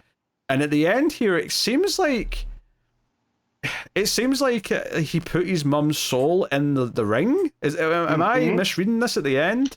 That's what it felt like to me, because the whole scene where they put their hands together, right? He goes, but you have to let me go. He goes, have to? I don't do well with that, Mama. A Green Lantern can do anything. Yeah, and then when it skips ahead, weeks later, he's with Ellie, right? Who's not the real Ellie, of course. It's the Ellie that's came from It's a construct. Yeah. But now she's still just around, like, now she's just, like, on her own. Like, John's not doing anything to keep her around. She just exists now. So she's, like, helping build, like, a dam, I think it is. And, yeah, like, and then, like, we hear him talk to the ring, like Green Lanterns sometimes do, but the attitude of the voice from the ring sounds a lot like his mum. And sure, when he, like, projects her out of the ring, we see not old version of her, we see the young version of her that she became when she was fighting. So this is like when she was doing civil rights stuff. This is the age she was then. I guess you could say it's her in her prime, if you want to call it anything. It's how she wants to be remembered, right? So it's interesting. I mean, part of me thinks, I think long term this could have some negative like effects on John in terms of like therapy, but it is interesting. It could be positive too, because it's like, yes, he lost his mom, but not really, because he's able to essentially to put her spirit. If I'm reading this correctly, he put her spirit in the ring. That's what it felt like to me once I got to the final page, because I was really trying to decipher it as I was reading it. And I'm like, it seems like he just put her in the ring, and now she's always in there to help him, kind of thing. Yeah. I suppose the question is if you believe in some kind of afterlife, is he keeping her from that by putting her in the ring? I don't know. Like, I mean, I guess that depends on what afterlife you believe in, because if her afterlife is to be, she's still doing these good deeds, right? It's just interesting though, because now she's more of a construct than the daughter is, even though the daughter is. That's the thing that gets me, and I'm sure it'll be explained through other stuff, but just the fact that Ellie looks like a full human, right? Like there's not even a green tinge to her anymore, like it used to have. I'm having trouble rectifying that, because like, is John just that? Was his will just enough that he's able to create a construct life? No, I'm going to say that this is maybe tied to him getting the Will of Volgren as well. That, there's more to it than just the Green Lantern energy. Yeah. Because even before, like, it wasn't like his ring was just a normal ring that was like, connected to the power battery, right? It was already different. Right. So, yeah. Plus he's special. He's the builder, all that stuff. I don't know. It feels like there's a lot of things going on here to make it feel like it's possible. And here's the thing too: does he build this dam out of Green Lantern energy, and then it just becomes pink at the end, like he created Ellie? Is he just creating, matter? Yeah, now that you say that, it does seem like it does just become real afterwards. Yeah. So he's, through his force, it's not just creating constructs, he's creating matter. Is this what makes him the builder? Is this what, everything was about? That version that Shepard came from, right? If this is something that sticks around and other writers actually adhere to it, that he's special amongst the Green Lanterns because his constructs become lasting and real, then that is a big deal, and I'm okay with it as long as they keep exploring it and they keep saying, hey, he's special because he can do this. None of the other Green Lanterns can do that. That is actually wild. That could be something, as long as they and it does say at the end, John Stewart's adventures continue in Green Lantern 15 plus Green Lantern Civil Corps coming in the fall. So I mean, we'll see if they even keep bringing this up. I hope they do. I hope the editorial don't let them just forget this. Yeah, it really, because all this talk, we always hear that Hal is the greatest Green Lantern and stuff, but John sometimes I feel gets the short shrift, because he always had to be the snowball, he was the architect and he had to be this stoic, Marine and whatever. And here it adds this layer of not just a builder, but life matters to him. He's almost like a keeper, right? Like a guardian in and of himself. And I like that lane for him because it takes him beyond a Green Lantern, right? He's like leveled up. Whereas Hal, I feel like Hal has that ceiling just because he doesn't respect authority and all that type of stuff. Whereas John can go and become something greater than just a Green Lantern. Yeah. I hope they keep it up, and like editorial sort of keeps them thinking about the fact that this is what the status quo is now, and it's not just something that's forgotten until someone decides to do something new with John. But we'll see. I mean, hopefully Johnson's still around to influence some of these ideas going forward. This was a great mini though. The art was great. I mean, I think it's sometimes the backstory to Olgrun and all that stuff was so dense that it did suffer a little bit sometimes between the months of remembering everything. I think reading this in like one 12-issue trade is going to be a great experience. And to be fair though, whenever they did do heavy backstory stuff, when they actually showed us like the sad backstory of Olgrun and Anja, yeah, when they showed that backstory, it was quite compelling. So yeah, very good. It just makes me wonder what aspect of Olgrun showing up in Batman and Robin. Because we got Warworld, we've got this now, and now Johnson's going to Batman and Robin. So I'm amazed you remember what, because I knew he was on a book, but I could not have remembered in a million years what book he was on. He's one of my favorite writers. Of course, I know I'm paying attention. Oh, it doesn't matter. Also, I got caught up on Williamson's Batman and Robin. And, okay. Dinosaur Island, let's go. Oh, I mentioned Bane and Dinosaurs. I'll be caught up by next month. Yeah, I mentioned Bane and Dinosaurs, and Matt just had to get in on it. I'm a Mark. What can you say? Did you read all the issues as well? You actually went through all of them? There's just the Dinosaur Island stuff. Okay, so you didn't get caught up then. You just read this arc. Yeah, no. I remember all of the shush and hush and all that stuff from you talking about it. But I saw Bane, fight a T-Rex, and I was like, all right, Pete was right. This looks rad. I mean, yeah, it's for IR. I mean, it's just a question of big, like Hulk Damien. What happens with that next time? Yeah, that's a bit rough. But yeah, we'll see. We'll see. We'll get there. All right, what are you giving War Journal 12? 8.5. Yeah. I'll say 8, and my only reason for that is that the ending to the fight with or dealing with the Olgrun and like all that stuff like that felt like it happened quite quickly, quite early in the issue, so it felt maybe just a tad rushed to me. So I'll dock it a little bit for that. It's the only real critique I would have, to be honest. Also, a thing that we kind of skipped over was when Shirley's fighting Varen, she takes the form of the knight versus the dragon in the book that she used to read, Ellie. Oh yeah, that was a nice touch. Yeah, I thought it was a really nice touch. And then even Varen takes the form of a dragon. So a lot of great storytelling from Montos there. Yeah. I mean, the art's gorgeous. I mean, we kind of alluded to a few of the layouts as we were talking, but it is pretty gorgeous. And more Montos at DC would be delightful. So yes, absolutely. Happy days. All right, Batman, Superman, World's Finest, issue 30. Mark Waid writing with Gleb, Melnikov on the art. So, I thought this was the start of a new arc. Turns out it's just a one issue story. Yeah, because we're starting something new next time. But this is Batman and Superman have been called to Themyscira by Wonder Woman, and it specifically points out this is set after that Wonder Woman annual from Rucka's run. Yep. It mentions that in the editor's note, which I thought was cool.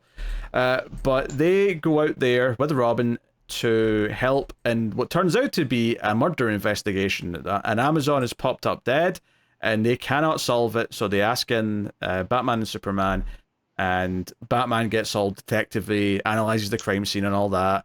And it's like, okay, there's no fingerprints except for the victim, there's none of this, there's none of that, who is she?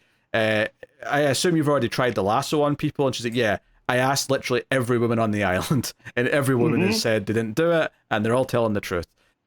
So it presents us with this mystery. If anything, I really like this issue, but I'm almost a little disappointed that it wasn't like a like comic arc of like actually investigating a mystery. Like when it got solved and just became this, oh no, like no one's actually dead. It's the end of Saw. She just gets up. She's fine. Like yeah, when they started hinting at a monster and that it's a locked room mystery and it could be a shapeshifter or a demon or something, I was like, ooh, the good thing Batman and Superman are on the case for this. And then it wrapped up, and I was like, oh man. Yeah, I could have went for like a 4-issue arc or something with this, but oh well. It's all done. So yeah, it turns out that it's like the woman who died didn't actually exist. Like all the memories of her were fake. She's a completely new person, and Her she's name there. Yeah, Apate. She's the sister of Dolos, the Deceiver. Whoa, no, that's what we find out later. Oh. That's not the name they think she is at the start. Okay. Yeah, she thinks she's one of the scientists of Amazon or Themyscira, who created the Purple Ray and all this other stuff. They say a name, but obviously, later on we find out she's Apatia and she's the sister of Dolos, and that all of this is a distraction so Dolos can come out of the Well of Souls, and that's all it builds up to. A lot of what the issue is, though, is like Batman interacting with some of the Amazons. Superman and Robin team up to go and he sees some kangaroos, and he's excited by that. He wants a bat kangaroo. Batman says no. It's a whole thing. So her name was Diatrine, was the name that they thought she was. The victim, yes. Yes. Yes, but it turned out there is no victim. The victim was just a distraction and was actually this other demigod character. So, yeah, like, basically Batman figures out there couldn't have been a crime here. And we get, I mean, to be fair, I do like some of the imagery here, the eyes and the hands. You know, so the demon coming out of the thing and also the dead woman have eyes in their palms, but no eyes in her head. So it's a very creepy horror movie kind of visual. With the eye like seared into her, like the letter I seared into her forehead.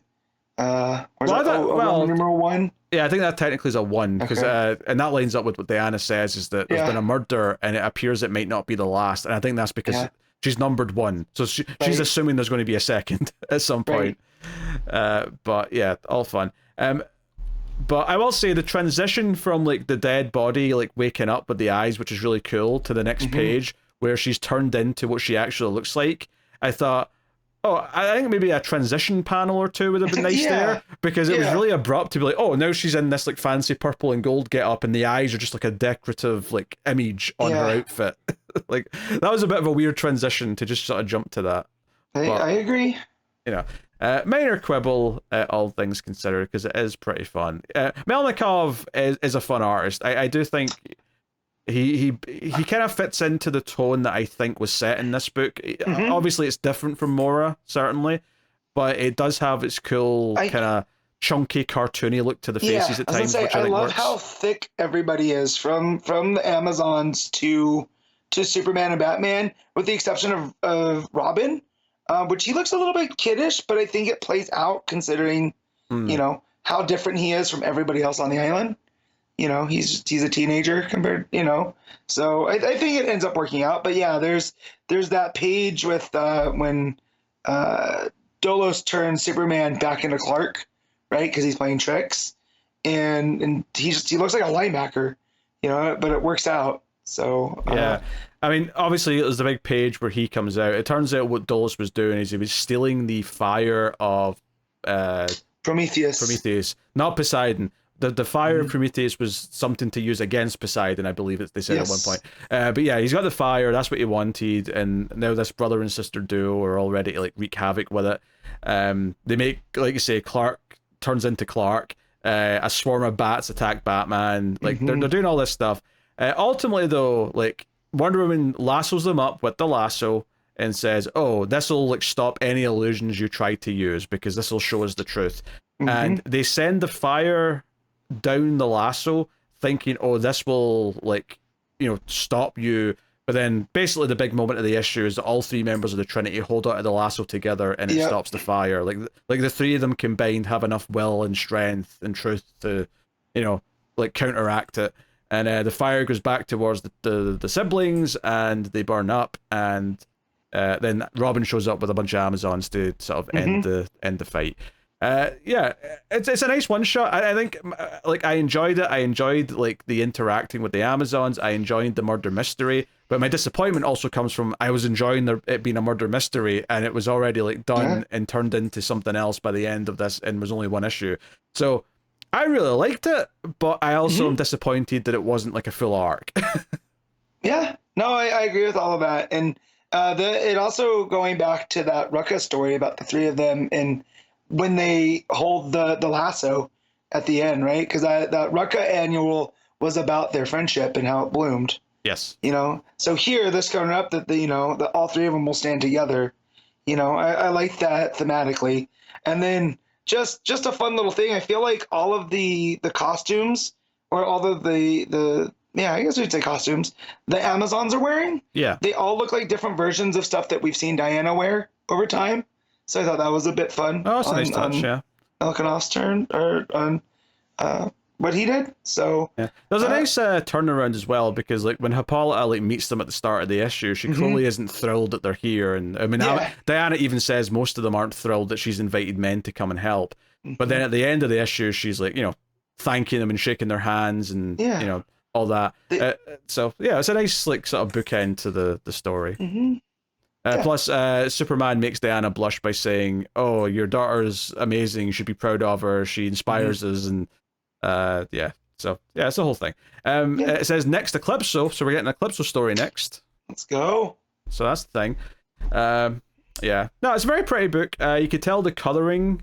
I didn't check, but I'm assuming the colorist is the same as it usually is, because it's the same vibrant colors to me by my eye. Yeah, it feels like more colors. So it says it's Tamara Bonvillian. Yeah, I think that's who it usually is. Yeah, I recognize the name at least anyway. Yep. So they all fit, but yeah, I definitely like. So Melnikov. We've seen through Robin really dynamic art style and stuff, and here I think it really works when it works.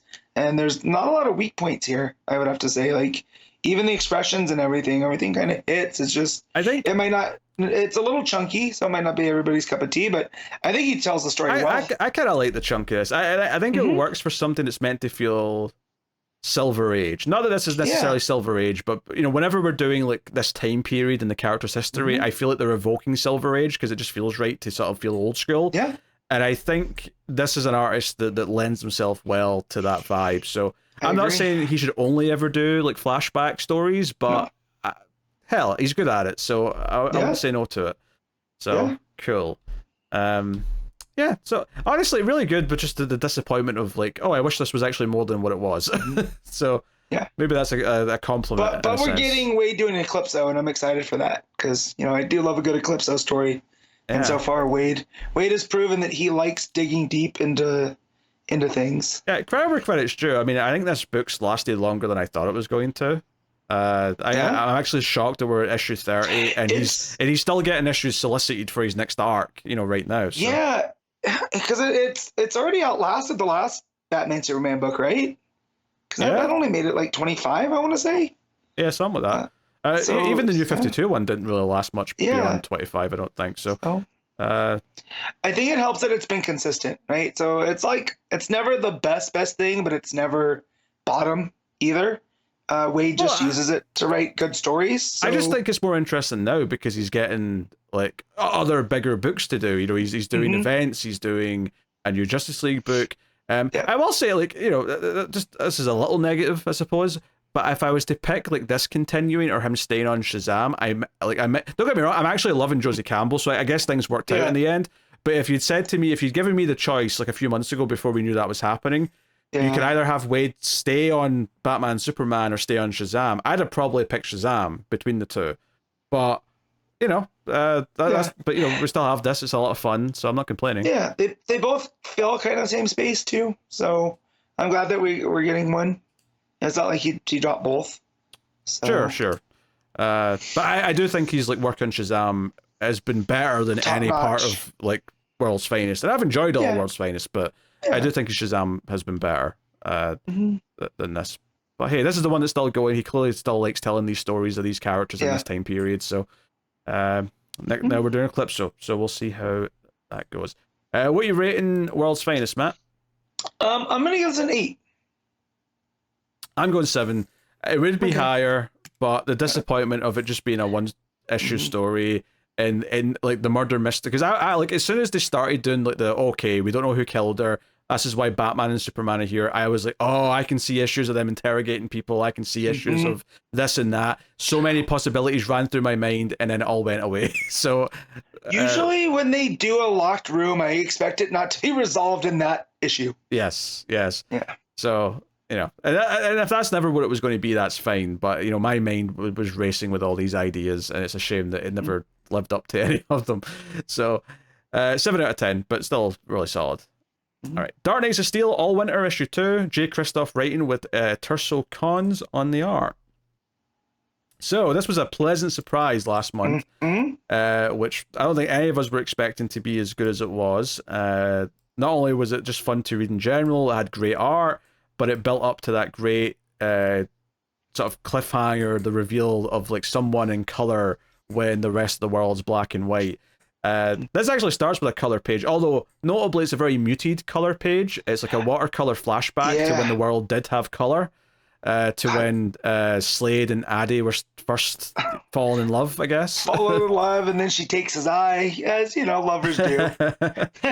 So I'll say it definitely reminded me the watercolors were very Manipul-esque. So this is starting off on a high note for me. Yeah. I can see that. It is interesting though, because it's not as vivid as Alec is, the kid, as later. So it kind of sticks out this idea that the world was maybe slowly draining of color over time. It wasn't like a there's that thing. and time gone by, right? Like this is the past, you know. So versus Alec, who's in the present.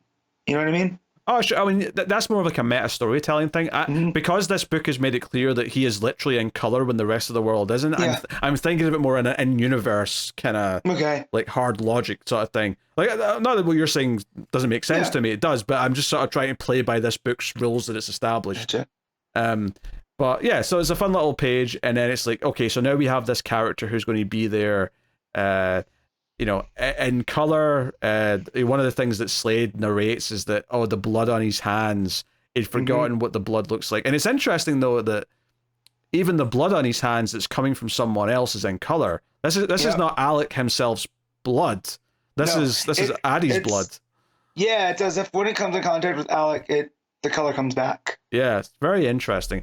So, obviously, our best guess last time was Alec Holland, right? That was what we jumped to. This idea that he was connected to the green and the earth, and that's why he was still colorful. It's still my best guess at the end of this issue, although... Yeah. You know. I would add in there, too, a bit of kind of White Lantern-y life.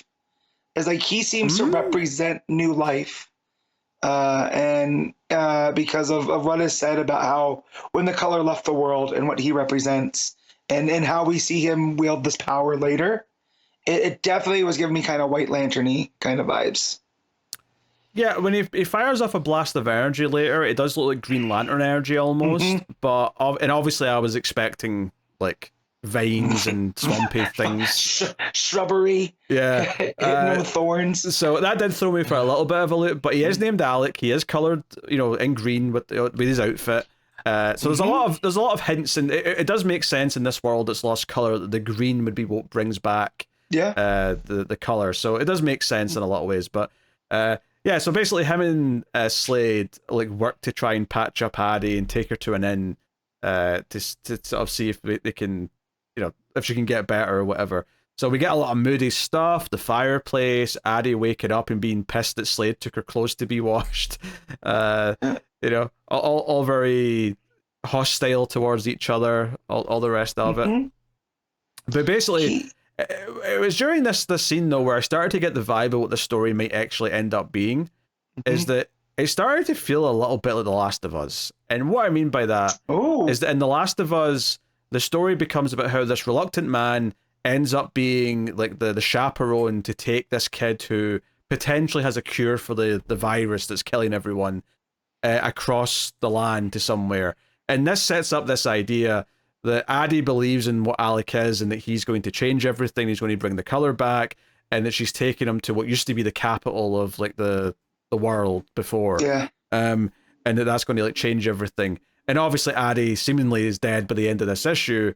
It maybe stands to reason that Slade reluctantly is going to take on this responsibility of getting the kid to the goal. And it's very Last of Us, but in a obviously very medieval type of, time period. Yeah, because Slade keeps saying too that he's a soldier. He's not like he just does what he's told. So the arc of him doing what's right versus what he's told, as I feel, is also baked in a little bit.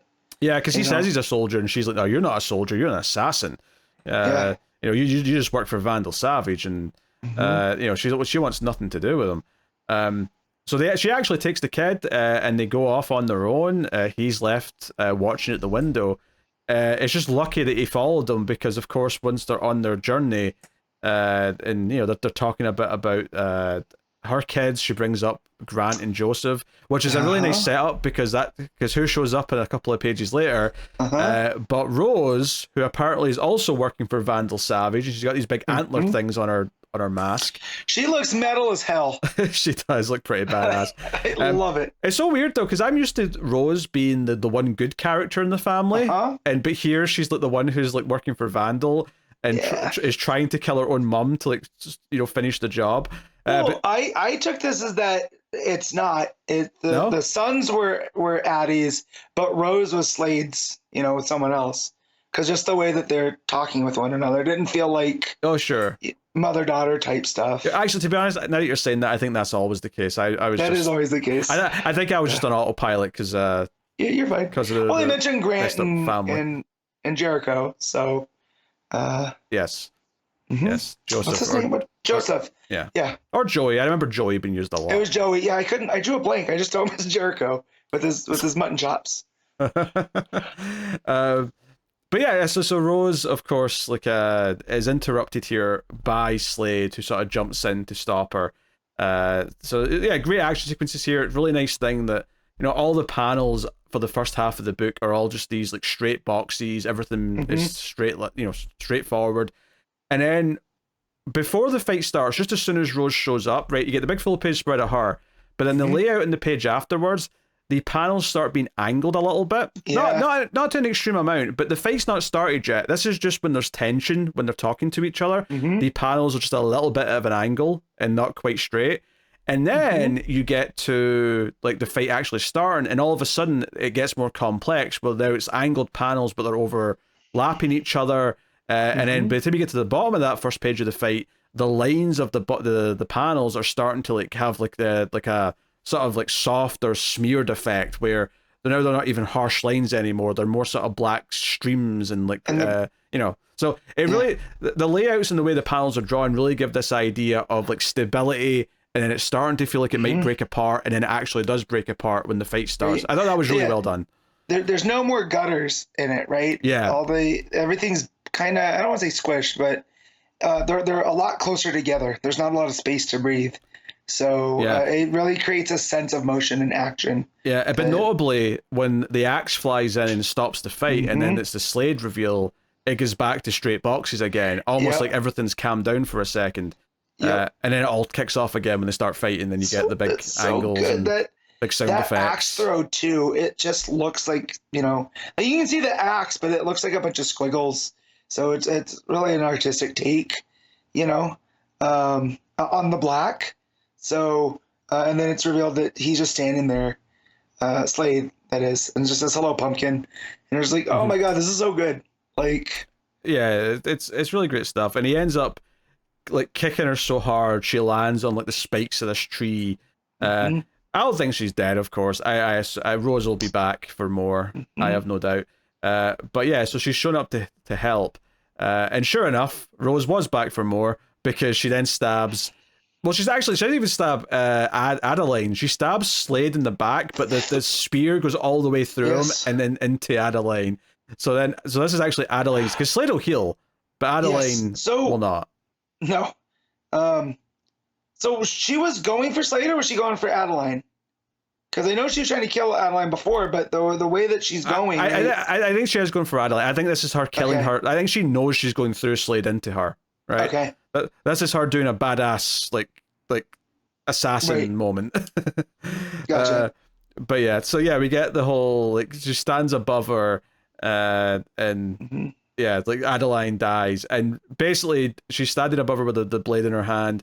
and this is where Alec gets mad that she's been killed, and he starts to glow green, and we get a big 2-page spread. And because again, there's so little color throughout most of the book, other than him, that seeing this big 2-page spread of all these green swirls of light that knock Rose back like a force field of energy, really big. I still do think there's an indication here that it's Swamp Thing, just in that the panel or the pages after, or the final page after, it does look like there's a little bit of color in the ground again. Like it's definitely barren. Don't get me wrong. It's just sort of hard dirt and concrete or whatever. Well, not concrete. You know what I mean? It's ground cover type stuff. But there's a little bit of color in it, and that made me think, like a little bit of life has come back to this land because of this blast. I mean, I could be wrong, but anyway, the end of this issue is Slade lying there, like sad that his ex-wife is dead and hurt, and the kid's like, on his knees saying, "Oh gods." So I feel like Slade's going to take up the mission to transport this kid to this city to maybe save the world. So I love that setup. It's a classic setup. Slade, because we already know him so well from various interpretations, he's exactly the type of bastard who would get a lot of redemption out of doing this one good thing. I don't know if he's going to die at the end of the story, but yeah, really, really nice touch. In fact, hell, even Slade's got a little bit of color in that panel. Yes, I was going to say, color. That's what I was going to say.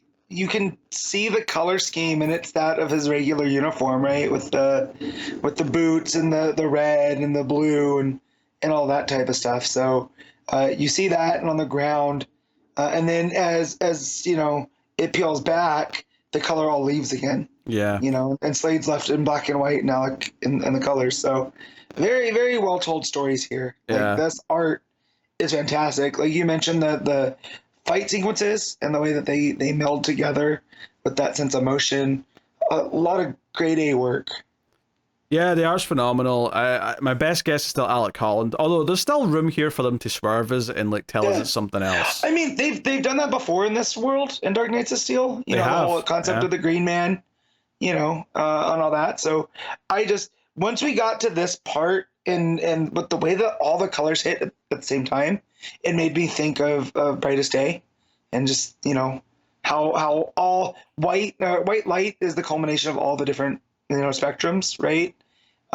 So yeah, maybe that's what the green is just life, and that's how he wields his power.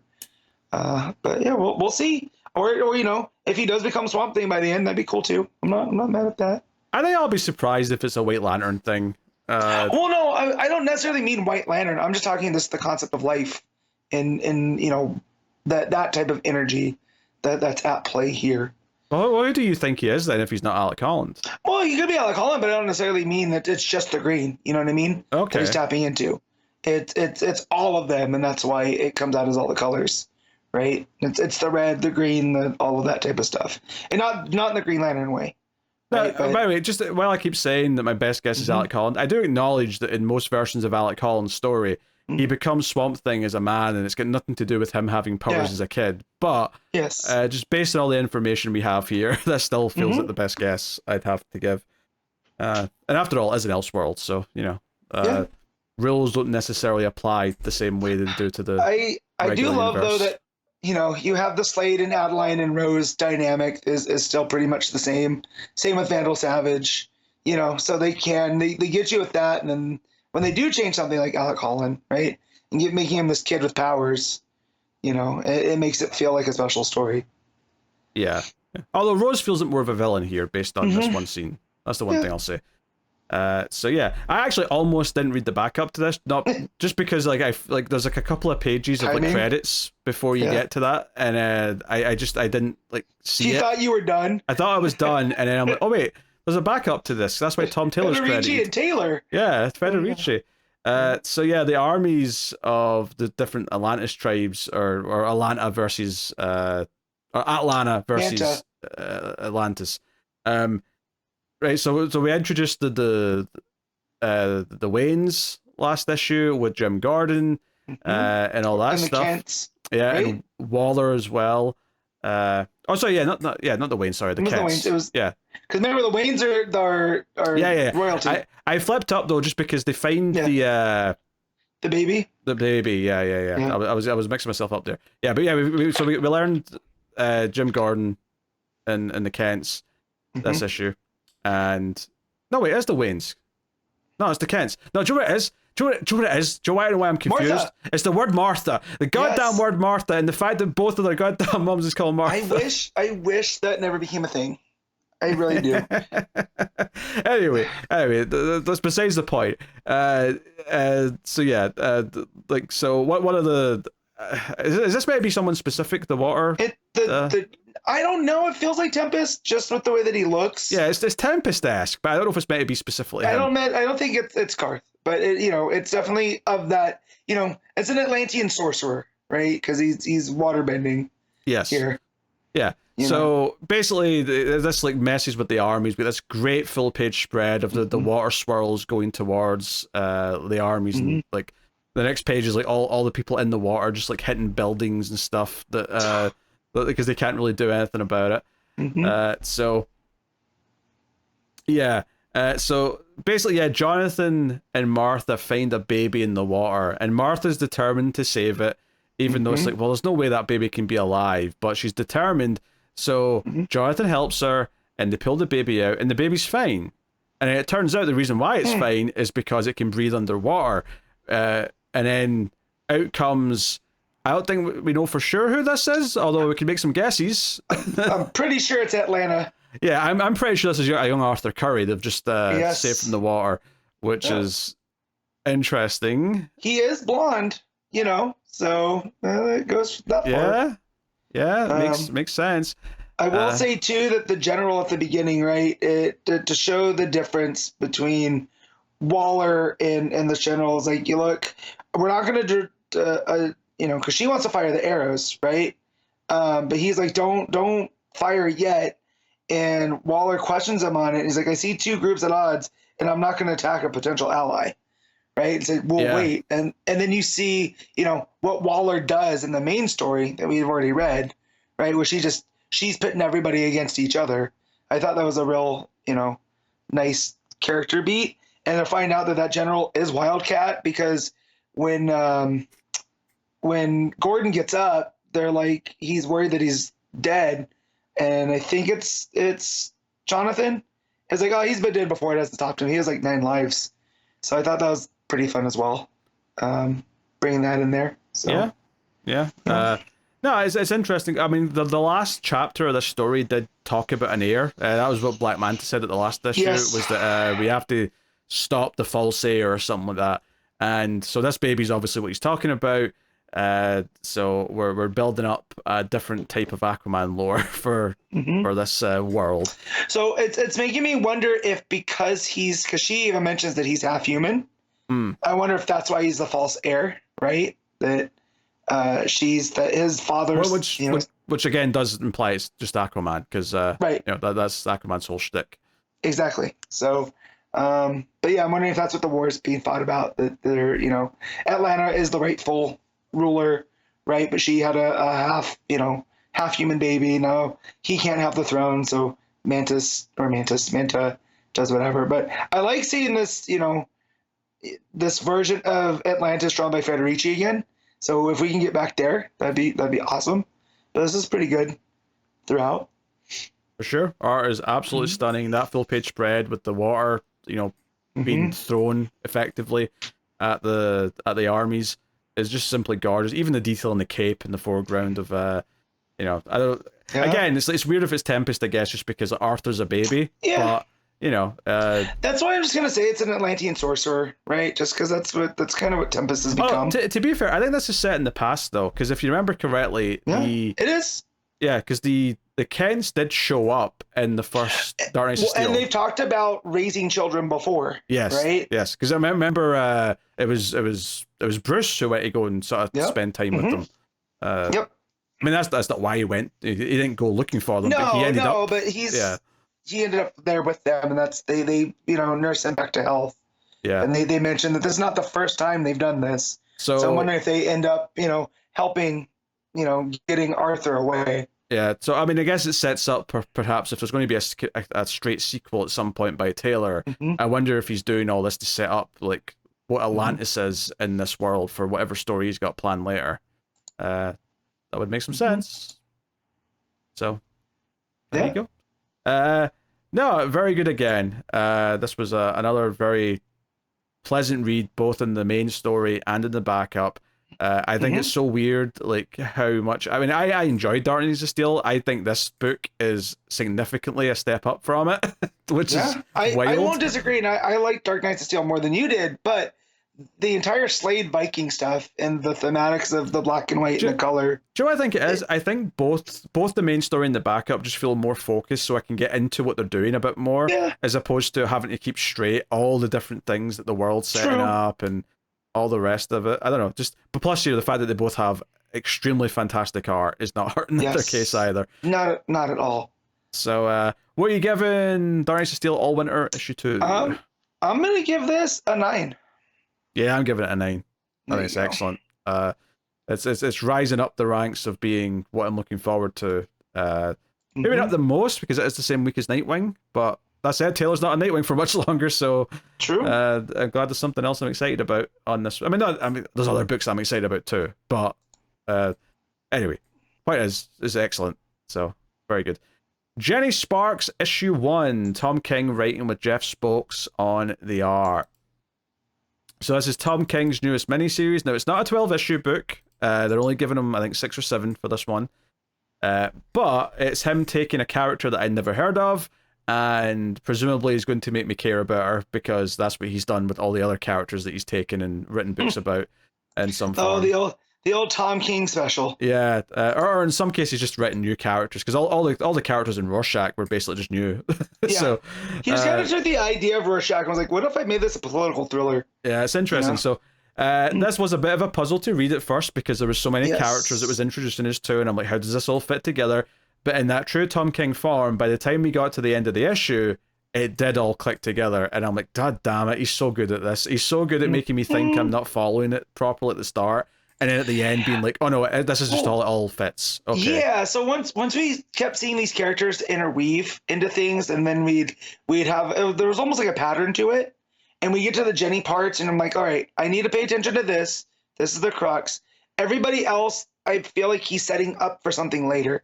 I didn't think it would come up to a head by the end, kind of like it did with, where it goes. But again, if in its craft, it feels like Danger Street that way, right? Where it seems like there's these things that don't have to do with anything else that end up interplaying with each other. Kind of, but I think it's different from Danger Street, in whereas Danger Street was like 5 plots that were going simultaneously in every issue. This feels more like all these like separate characters that it sets up throughout the issue. I feel like by the end of it, they're all together, and like we're not going to like maybe it'll still have a similar structure next issue in a different way with different characters, but I feel like it's not going to be like, oh, we're going to follow each of these. I mean, unless they do like flashback stories with each of the characters, so we get to know them better or something. But I thought it came together really well by the end, and really felt like, okay, I get what this book's doing. I get what this is. So Jenny's basically like, we Batman comes to see her. She kicks some guy out of her bed so she can talk to Batman. And we get basically this idea that she's there to police the superheroes, that when a superhero with powers is doing something bad. Now, I'm so glad that you told me she was a century baby, because it gave me a little bit of context. She does kind of allude to it later when she says she's the personification of the 20th century. Yes. Which is interesting, because it means she's actually kind of like out of date. She's right? past due, right? Yeah, so she's 24 years into she kind of mentions that too towards the end. Yeah, she's out of her own era now, but because there's a whole page at one point where it's like, it's the Titanic leaving. It's quite late on, because I was looking for it there and I've not got to it yet, so I'll go back to that later.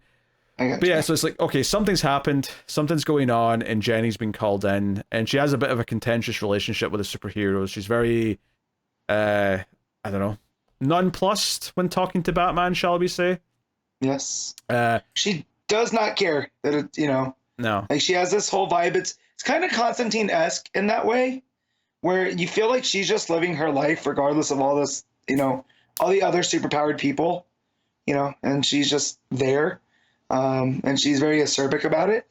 So I felt like that came through. But the plot of this book is that Captain Atom has went bananas and is killing people.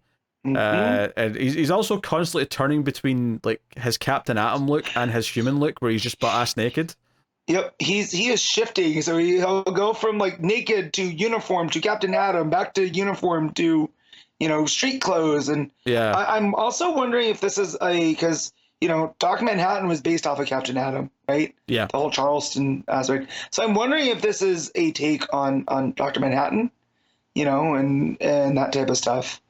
Because as he's going around, because I have no idea why Captain Atom's doing this early on, right? We kind of get I don't think the end. I don't think we're meant to know yet. I think that's something we're going to unpack with the story as it goes. But we see him with this homeless man, and the homeless man's like, or I don't even know if he's homeless, he's just an old man maybe, but he's an old man feeding the pigeons. Yeah, he's feeding the pigeons, and Captain Atom says, "Why are you doing that?" And he's like, "Because they're hungry." But he's like, "But aren't you hungry? Who feeds you?" So it does feel like, maybe in that Manhattan way where he's questioning things, although he's definitely more off-kilter than Manhattan is. Yes. So I love the shut up, you're weird, leave me alone. Random guy. Yeah. So Jenny's come to LA because that's where whatever's happened, and we find out that some of this stuff is not happening in order because this old man's been murdered. He's dead. And she comes to the crime scene, in her like cargo pants. Like she does not look like she's there in official business, but that's what she looks like. No, like if she's the spirit of the 20th century, she's definitely in her 90s era. Yes. With that tank top and cargo, the sneakers, like you'd credit to the artist here. Yeah. Captain Atom's just zapped this old man apparently. And she's like, I'm not a superhero. I keep them in line, kind of thing. So to get to the other characters that it's setting up throughout all this, because it's sort of cutting around, you get these pages where you just get like a few panels each of them. I do like that the first page, even though it's kind of confusing in first read, does make a point of having a panel with all of these characters. At least they all get one panel. Yeah. So we have a guy who's walking his dog, who turns out to be a bartender later. We have a therapist who might be dying of something that's also killed his wife, perhaps. Yeah, he's coughing every time we see him.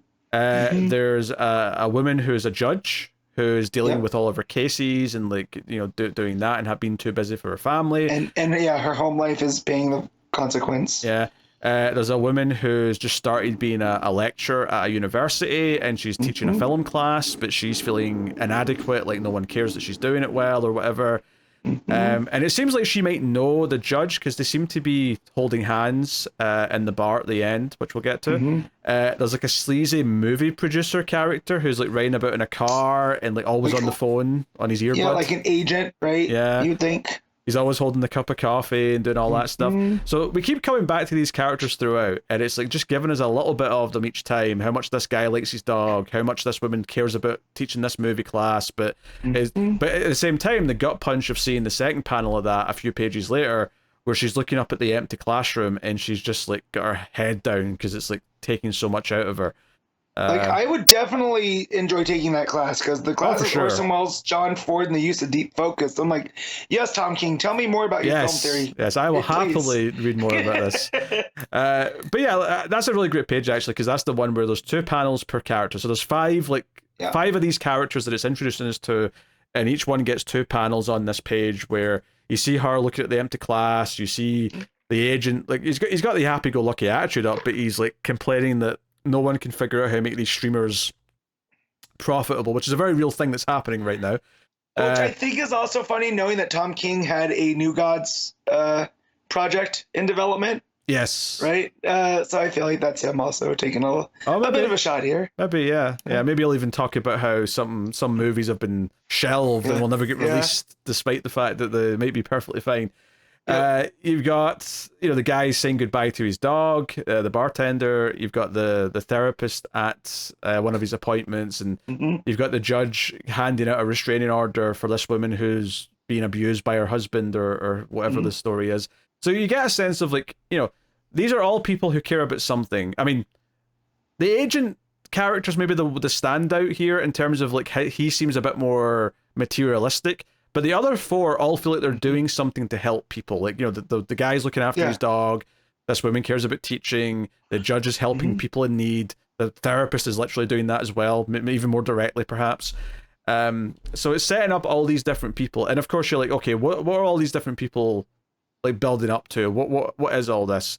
And there's a nice touch here where, actually now that I'm looking at it, the next page with all these characters, where they get like one Waid panel each going across the page. At the top of that page, the young woman who's a lecturer is on the phone saying that the class just sat there like zombies and didn't care. At the bottom of the page, it's not obvious that she's talking to the judge lady, but the judge lady is also on the phone talking about what's going on in her life. So it's actually a little hint that they're maybe talking to each other in this scene. So that's a nice touch. But yeah, so they've all got. Well, yeah, because she says, "I know you told me not to text. I'm sorry." Yeah. So right there. So yeah, when that last page, I didn't notice them holding hands in that last page. So now we gotta go and check that. So maybe that's something about their relationship. Yeah. When I say holding, I mean, I don't think it's implying it's a romantic thing necessarily. Just it's more holding hands, like she's consoling her because like she's had a bad day, kind of thing. But who knows? Maybe it is going that way. We also see Captain Atom like steps out in front of a military truck or maybe just a regular truck actually, and just crushes it with his powers. And this is where Jenny confronts him and basically says she's putting a stop to him. And Captain Atom's not that fussed about it, honestly. He's ready to just kind of deal with her. And Jenny seemingly, I mean, she punches him and strikes him with lightning, right? So it gives us a bit of an indication of what her powers are. But then she just kind of dies. Like, he gets up, it grabs her by the neck, and snaps her neck. Like, he's holding her up with one hand, snaps the neck. She's telling him to go F himself, but he kills her anyway. And it's like, she's lying there dead. And I'm like, well, that's a bold thing to do in issue 1 of her book. Yeah. Obviously, she's fine at the end. She shows up. Like, she's not dead. Like, that's clearly part of her power set is that she can keep coming back. But it was a bold image to see in this first issue. I'll give them that. So, very nice. I'm a little bit annoyed because the second time you get another page with those characters and they've all got the wide panel again, the film professor character, she's in like a movie theater, and you can like, there's a couple of like bubbles of the dialogue coming from the movie, and I'm like, I'm annoyed that I don't know what that movie is instantly, because I'm sure it's an old movie where there's been a murder in San Francisco, and then someone says who was the murderer, or who was murdered, and the other character says I was. I'm like, I'm sure that's a classic movie, but it's not springing to mind. So that's Tom King putting in a favorite probably as an Easter egg. But so all of this is kind of riveting. That's actually after her apparent death, where you see like scenes of various things in the century. Some of them are real things like the Titanic and I think a concentration camp, and then there's like evil Superman with like heat vision. I'm going to assume that's something from Authority because this is where she's from. Yeah, I would have to guess that. Yeah, that's my only guess. But yeah, no, it's cool. So basically, the reveal here towards the end, and I loved how this all came together because you heard the movie producer guy or the agent say that he was going to a bar, and you also heard the two women on the phone say they were going to meet up somewhere. So at the end, this bartender character, who arguably has had the least plot of any of them, because once he went to work, he was just standing at the bar singing and cleaning glasses and stuff. Yeah. But you see the agent character go in, the old man, the therapist goes in, and you see that the film professor's already in there, and the judge arrives outside, and I'm like, oh, they're all coalescing at this bar. And I was like, oh, that's cool. Taylor's bar, by the way. Do you think that's King playing a little joke on Tom Taylor? Maybe. It's not King's bar, it's Taylor's bar. Yeah. I don't know, just a thought. Batman gets Jenny at the morgue, and he's like, yeah, she's 124 years old, but she's looking good for her age, apart from being dead. And then you see this great thing where all issue we've had these pages of the wide panels of all these other characters. We get a page like that where it's just the front door of this bar, and it's the changing Captain Atom walking past, where he's in the military outfit, then he's in casual clothes, then he's Captain Atom, and then he turns and looks back at the door of the bar and decides that he's thirsty and that he goes in. So he almost walked past and didn't go in. It's very sinister. It is. Like, it's super sinister, the way that it is, yeah.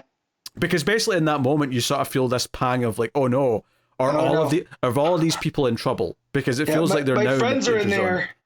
Yeah. You got really attached apparently. But yeah, you get a full page spread inside the bar, and yeah, like I say, the two ladies are holding each other's hand. I mean, the film professor character might be a good bit younger than the other one. Is it possible that that's her daughter? Maybe. Because I don't think a judge is being that young. Like, she might be, you know, upper middle age kind of thing. And maybe that's why she said don't text, because I was at work. But she had a rough day, because her first day didn't go as she wanted it. You know. I'd have to go back and look at like how they address each other and the few examples we get to see if there's a hint there. But yeah, the bartender's there. We see the agent at the bar. The two ladies are in the foreground, and the therapist is at the other table in the background. So they're all there. And Captain Atom and his civvies, it just looks super ominous at the door in shadow. So the last couple of pages is Jenny showing up to what is turned into a hostage situation. So we just immediately jump to there's police outside, and this one like nervous cop is coming back with a note from the door that says that he wants to be a god. Like he wants people to admit that he's God, and and that references something he said to Jenny earlier on. But he's like, he wants to be God. He wants his family to be returned from the past, because that's something else that comes up, and it's why he keeps turning into his military outfit. Is that he brings up that he was in Vietnam, he came back, and he was seen as a villain for being a soldier in Vietnam. He's seen as a criminal. Yeah. And he goes, I wasn't a criminal. I was a soldier. I, did what I was told, but I didn't even do anything wrong, and they turned on me anyways. So he accepted the chance to be like the guinea pig for this experiment, and then he became Captain Atom. So he's like, do we have a response? And then that's when Jenny walks in from behind in the final page and says, "Tell him he doesn't even get the sandwich he asked for, because he also asked for a sandwich." So. Yeah, and it's basically just like, okay, this is where we are now. It's a hostage situation, and she's here. This was such a good, well-constructed book, though. The way it all came together at the end, and when you turn the page from him just arriving at the bar to, oh no, it's now a hostage situation, and we know who all the hostages are. We've been introduced to them throughout the whole book, and it makes me wonder, is this situation resolved by the end of issue 2? Or is this entire arc going to play out over the course of a hostage situation? I actually don't know. Right. I have no idea what the pacing or structure of this book is. There more places to go after this, or is it all going to take place with this hostage situation being like the wraparound to it, if you will? Right. I don't know, but it was very good though. I mean, I'm not surprised. Tom King tends to impress with these books, and it all came together at the end in a really satisfying way to me. Yeah, I really like the showdown between Captain Atom and her, because it kind of shows her character, right? Where she was like, I'm Jenny Starks, and hurting little bleeps like you is sort of my thing. So it kind of gets the vibe, like the whole who watches the Watchmen. That was kind of the vibe of the Authority, is that we do. It's our job. And he goes, well, that and lightning, and she strikes him down. And I just thought, like, yeah, she has a vibe. Like Tom King has nailed. Like, I don't know much about Jenny Sparks, right? I know she's the spirit of the 20th century. She was involved with the Authority. But outside of that, I didn't even know she had electric powers. So to have this introduction, to get across her personality and her power set in this sequence, it handled really masterfully. Yeah, I mean, I still have questions about her to some extent, but like, yeah, there's a basis here to build on. And I think her almost I don't give a shit attitude is a really interesting counterpoint to Captain Atom's current attitude, which is I am a god, and so he cares more than anyone. Like if anything, like, as much as you can compare it to Manhattan. It's almost the opposite in some ways, where Manhattan was very nonchalant and sort of looked at humanity. Once he was detached, whereas Atom's not at all. He's like, no, I must be important. I have this power, so see me as God. Whereas Manhattan kind of became God by separation in a way. What is this world? Why? Why? It's very introspective. So, so it's almost like it comes from more of a place of ego here, and that's kind of interesting to counterbalance that with the way Jenny is, and then to have all these like regular people kind of like caught up in it for us to care about. Because, I mean, maybe that's a wise choice as well. Is maybe Jenny's the type of character that maybe we don't, we won't worry about her or care about her in the way that you make some Superman, Wonder Woman, typical Batman. Heroes, because of her attitude, because of the way she is, because she maybe can't be killed and will always come back or whatever it is. So maybe given is that these like regular people who are at stake that we're actually getting to know a little bit is kind of the heart of the book and trying to make us like really care about what's going on. Which also makes sense, because if we've got a character who thinks he's God and thinks that everyone else isn't important, given his people who are, hey, these are regular people and they are important, is part of also counteracting that. And she brings up too the whole the Einstein quote of God doesn't play with dice, right? It's like there's an order and a structure to things, and what she says is like, yeah, no, it's not that there is a creator or whatever. It's just like when you look at quantum physics, you can't rely on probabilities. Oh, yeah. You have to be certain. She ends that whole thing by saying, but it's a bunch of bullshit, because whilst you're looking for God that has reason, he's actually at Vegas rolling some dice on a casino. So she has a very cynical outlook on that statement. So there's all of that at play as well, and it just shows, the type of character that King's chose, and I think that to play off of that. That fits in with like this idea that these 5 random strangers are all like, it's just by chance they were at this bar when Captain Atom walked by. That was not some preordained God thing. No. That was just the roll of the dice. That they would just happen to be there.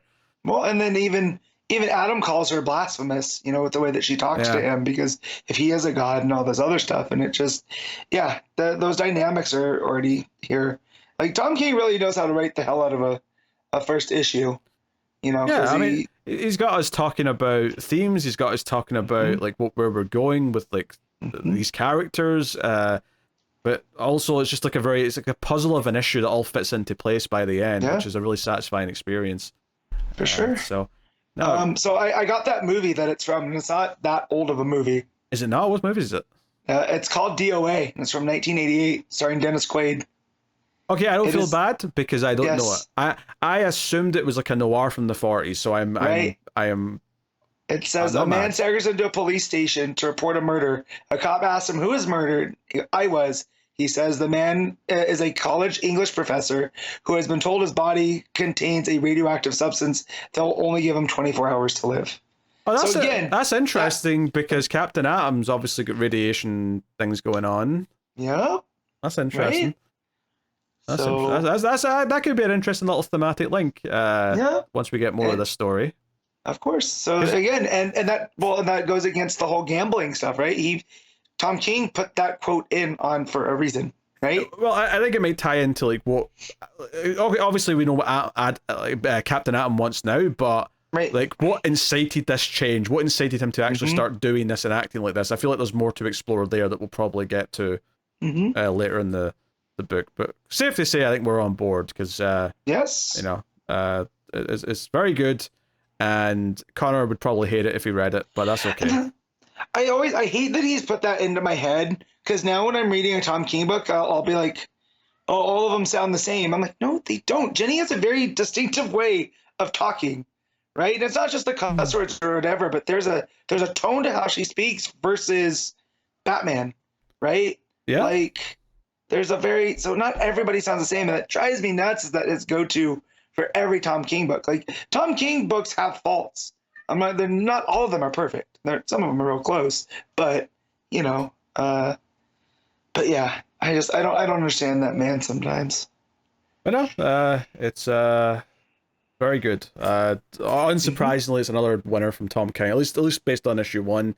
Where will it land on his? I feel like in a couple of years' time, we're probably gonna be able to do like a top 10 like Tom King miniseries countdown. I mean, as it stands right now, Human Target and Rorschach are constantly battling for my favorite of his. Interesting. I don't know what I'm picking honestly right now.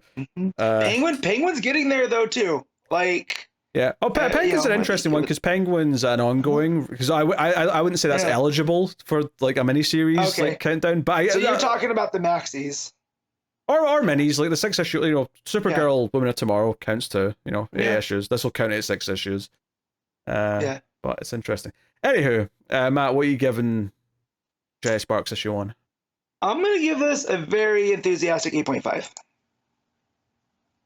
I gotta go 9. Honestly, I think it's excellent.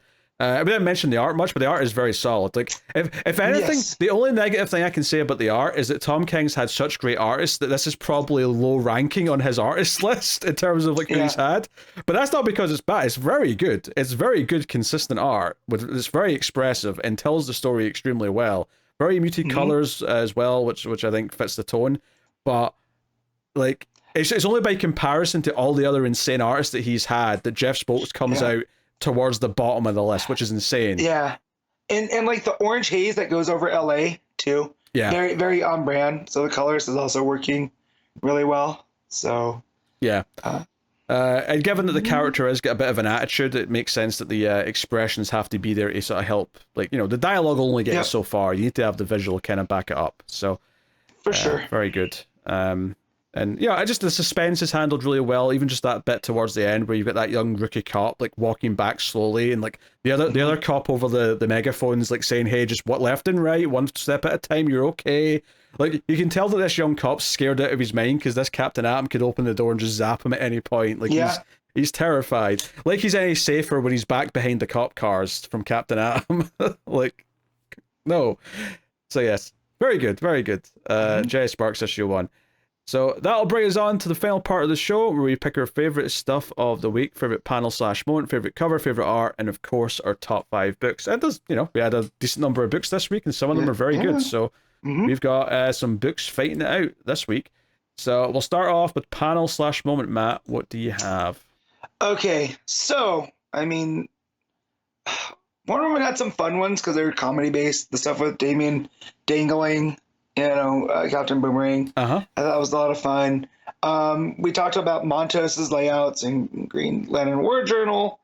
But I think I'm going to go with that 2-page spread from Nightwing that's got the slim panels of Dead Man and him on the mountain. Yeah. And just the way the color gradient affects and it shows time passing. I couldn't stop staring at that when I was reading it earlier today. So that's going to be mine. Yeah. So that 2-page layout. That's cool. There's actually a lot of good choices. Like I loved like sort of the realization that all the characters were going to the same bar at the end of Jenny Sparks. I loved some of those moments in Nightwing. I think purely for art reasons, I think the moment I'm going to go for, bizarrely, is the page from the backup of Allwinter with the full page spread of like the water bending of like the it just looks so good. Like it stuck out to me as just a beautiful piece of art this week. So I don't get Federici art often enough, so I'm celebrating it whilst I can. So yeah, that makes sense. We'll go with that. All right, cover of the week. Well, I read all the books this week, so I had no time to check while you were talking. Yeah, so you check. I'll talk about some that I liked. Superman has a Stepan Sajic cardstock variant with Zatanna, and it's got her doing the like scarves out of the hat trick, but they're all superhero stuff. So it's like the Green Lantern uniform and Wonder Woman's stars part of hers, Batman's cape into Superman's cape. It looks really, really fun. There's a Titans variant by Mattia de, how do you say that? Is that Ulysse? That just, it's got all of the Titans looking towards the right, but just the way that the light washes them out, it makes this very cinematic, kind of epic framing that I like a whole lot. And then Wonder Woman's always, a dearth for covers. You're going to go with the skimpy American bikini one, aren't you, by Gillen March? Absolutely not, sir. But that is the one that I was hovering over to see who did it, and he had said Gillen March, and it was like Beetlejuice, which was also a cover here, funnily enough. But no, there's the Julian Totino cover for Wonder Woman that is just her bathed in like this pinkish light, holding a sword and shield. Looks fantastic, and that's actually my cover of the week. Okay. So I'm having a look-see here. Yeah, I mean, I think, the Allwinter cover is good. There's even let's see this. Yeah, there's a variant there with Deathstroke and Adeline on the cover by Christina Kalida, what I say. It looks really nice. It's almost Federici-esque, dare I say, in the way it's like colored and drawn. Yeah. Why point that out? War Journal's got a cool cover. by Mark Spears. It's just John Stewart holding the ring, really, with the light. It's a classic looking image. Bathed in the green light. Yeah, really nice. I like that Titans one you mentioned by Mattia De Lillis. It's really cool. The Daniel Bayliss cover for World's Finest is also kind of nice. It's got a bit of an almost animated series vibe, particularly to the Batman half of it, because Batman's like down the sewer and Superman's like flying up above. Redondo's got a Nightwing cover, which is pretty good. Which is all to say that I haven't really picked one. I've just sampled all these ones that look good. Yes. And as far as picking one, if I'm being forced, and I guess I am, I'll go with the Allwinter variant. I'll go with that Khalida cardstock variant for Allwinter. But there was a lot of good choices this week, and there was even some good ones that I didn't mention because there was so many of them. Not the Gillen March Wonder Woman one, obviously, but any of the other ones. Yeah. Also, shouts to the main Nightwing cover, like you pointed out when we were talking about it. The bat good, ears. Yeah. And just the pink, it gives it like this kind of cyberpunk vibe to it. Yeah, there's like a second Redondo cover in the variants as well, which is fine. It's solid. Yeah. But all right, art of the week. This is where it's tough. This is tough actually, because this is a glut this week. You've got Campbell, you've got Redondo, you've got Meyer, Montos, you've got Allwinter with the combination of Cons and Federici. Oh, you've got you've got a choice. So for me, that's come down between Allwinter and Nightwing, right? And for me, with how it's playing with color, I have to give it to Allwinter, and that's it was up at Nightwing until we started going back through Allwinter. Right? Yeah. So it was neck and neck, but all of the color stuff in that Allwinter book and the way that you pointed out how the panels start to they start to play with those as the fight scene happens. That just pushed it over. Oh yeah, I mean I could almost do a top 5 this week for art. Right? It's that good. I think I'm also going with Allwinter. Again, that combo is just killer. I think for me, the other like I said, every name I mentioned was a contender really and could win on any other week. I think Meyer and Redondo are pretty close. Montos was great. Yeah, but I'm going to go with Allwinter. To Tirso Cons and Federici for the and to be honest, I usually even include the backup normally, but the fact that the backup also has amazing art just adds to it for this. So with that said, Matt, your top 5 books of the week. All right, so number 1 is going to be Nightwing, 2 is going to be Allwinter, 3 is Green Lantern War Journal, 4 is Jenny Sparks, and 5 is World's Finest. This is tough. My number 1 is Allwinter. My number 2 is Nightwing. Number 3 is Jenny Sparks. Number 4 is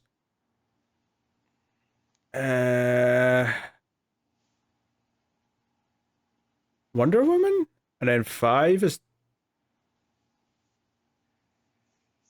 Titans. That's tough. It was a tough week. Wonder Woman was great. Did I like Wonder Woman being at 4? Do I want to bump that up? But then it's bumping up above. No, it's just that good a week. Like honestly, yeah. I mean, credit where credit's due. Like Superman is easily in last place, but even that was better than normal from Williamson. So yeah, and it's not in last place because it failed at anything. It just wasn't as good as the rest of them. Yes.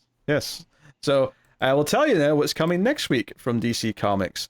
We have Detective Comics 1088, and that looks like a nice cover with Mr. Freeze from the thumbnail at least.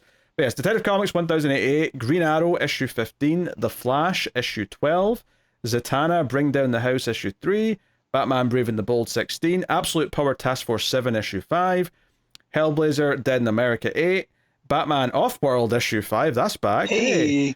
Absolute Power Origins issue 2. I'm also looking forward to that because the issue 1 of that was surprisingly great. Nice House by the Sea issue 2. Oh, that's a biggie. And then we got Power Girl 12, Batman Dark Ages 5, Gotham City Sirens 4, which is the last one of the little miniseries. And then there's a 0 Hour 30th Anniversary Special issue 1 for anyone who wants to brave that water. Looks very Jurgensy, and I know that sounds like a slam, but it's not. That's definitely his wheelhouse, is that era. Yeah. So I actually ended up with, I think, 6 books there. It was looking quiet at first, but then Offworld being back, Nice House by the Sea, the Origins Absolute Power mini just kind of came in there to like give me a proper decent week of books. Yeah. So Flash. Good. Flash is sitting there, and all the Flash families on the cover. Oh, and you said you were dropping that, Matt. I know, but now it's staring at me like the Green Goblin mask. All right, it's up to everyone at home to place their bets whether or not Matt reads Flash next week. Hey, if you cut me in, we can make it happen. So just, little collusion never. Wait, it has. It has hurt people. Honestly, the odds are 50-50 at this point. They might even be leaning to, it's like 60-40 to saying that he will, if I'm honest. I hate myself sometimes, man. I think if you had dropped it like 3 issues ago, I think there'd be no chance. But because technically this would be the first one you're not reading, I think there's a good chance you'll give in and read it. There's a big FOMO, you know what I mean? Like, but what am I missing out on? It's unintelligible. I don't know. My brain doesn't work that well. Like, all right. Reading the Flash sometimes makes me feel like I hit my head, you know? Well, there you go. That's what's coming next week from DC Comics. We'll see you for the books we read then. And of course, if you want to support the show, you can do that over at patreon.com/MailFuzzTV and just help keep the show coming every week. If it brings you a little bit of joy, then, throw a few dollars our way. But if not, that's cool. You can like, subscribe on YouTube. You can share the podcast out. You can rate it on iTunes. All these things do help. But thank you very much for joining us. We do appreciate it. Keep reading DC Comics. And remember to never get lost in the Speed Force.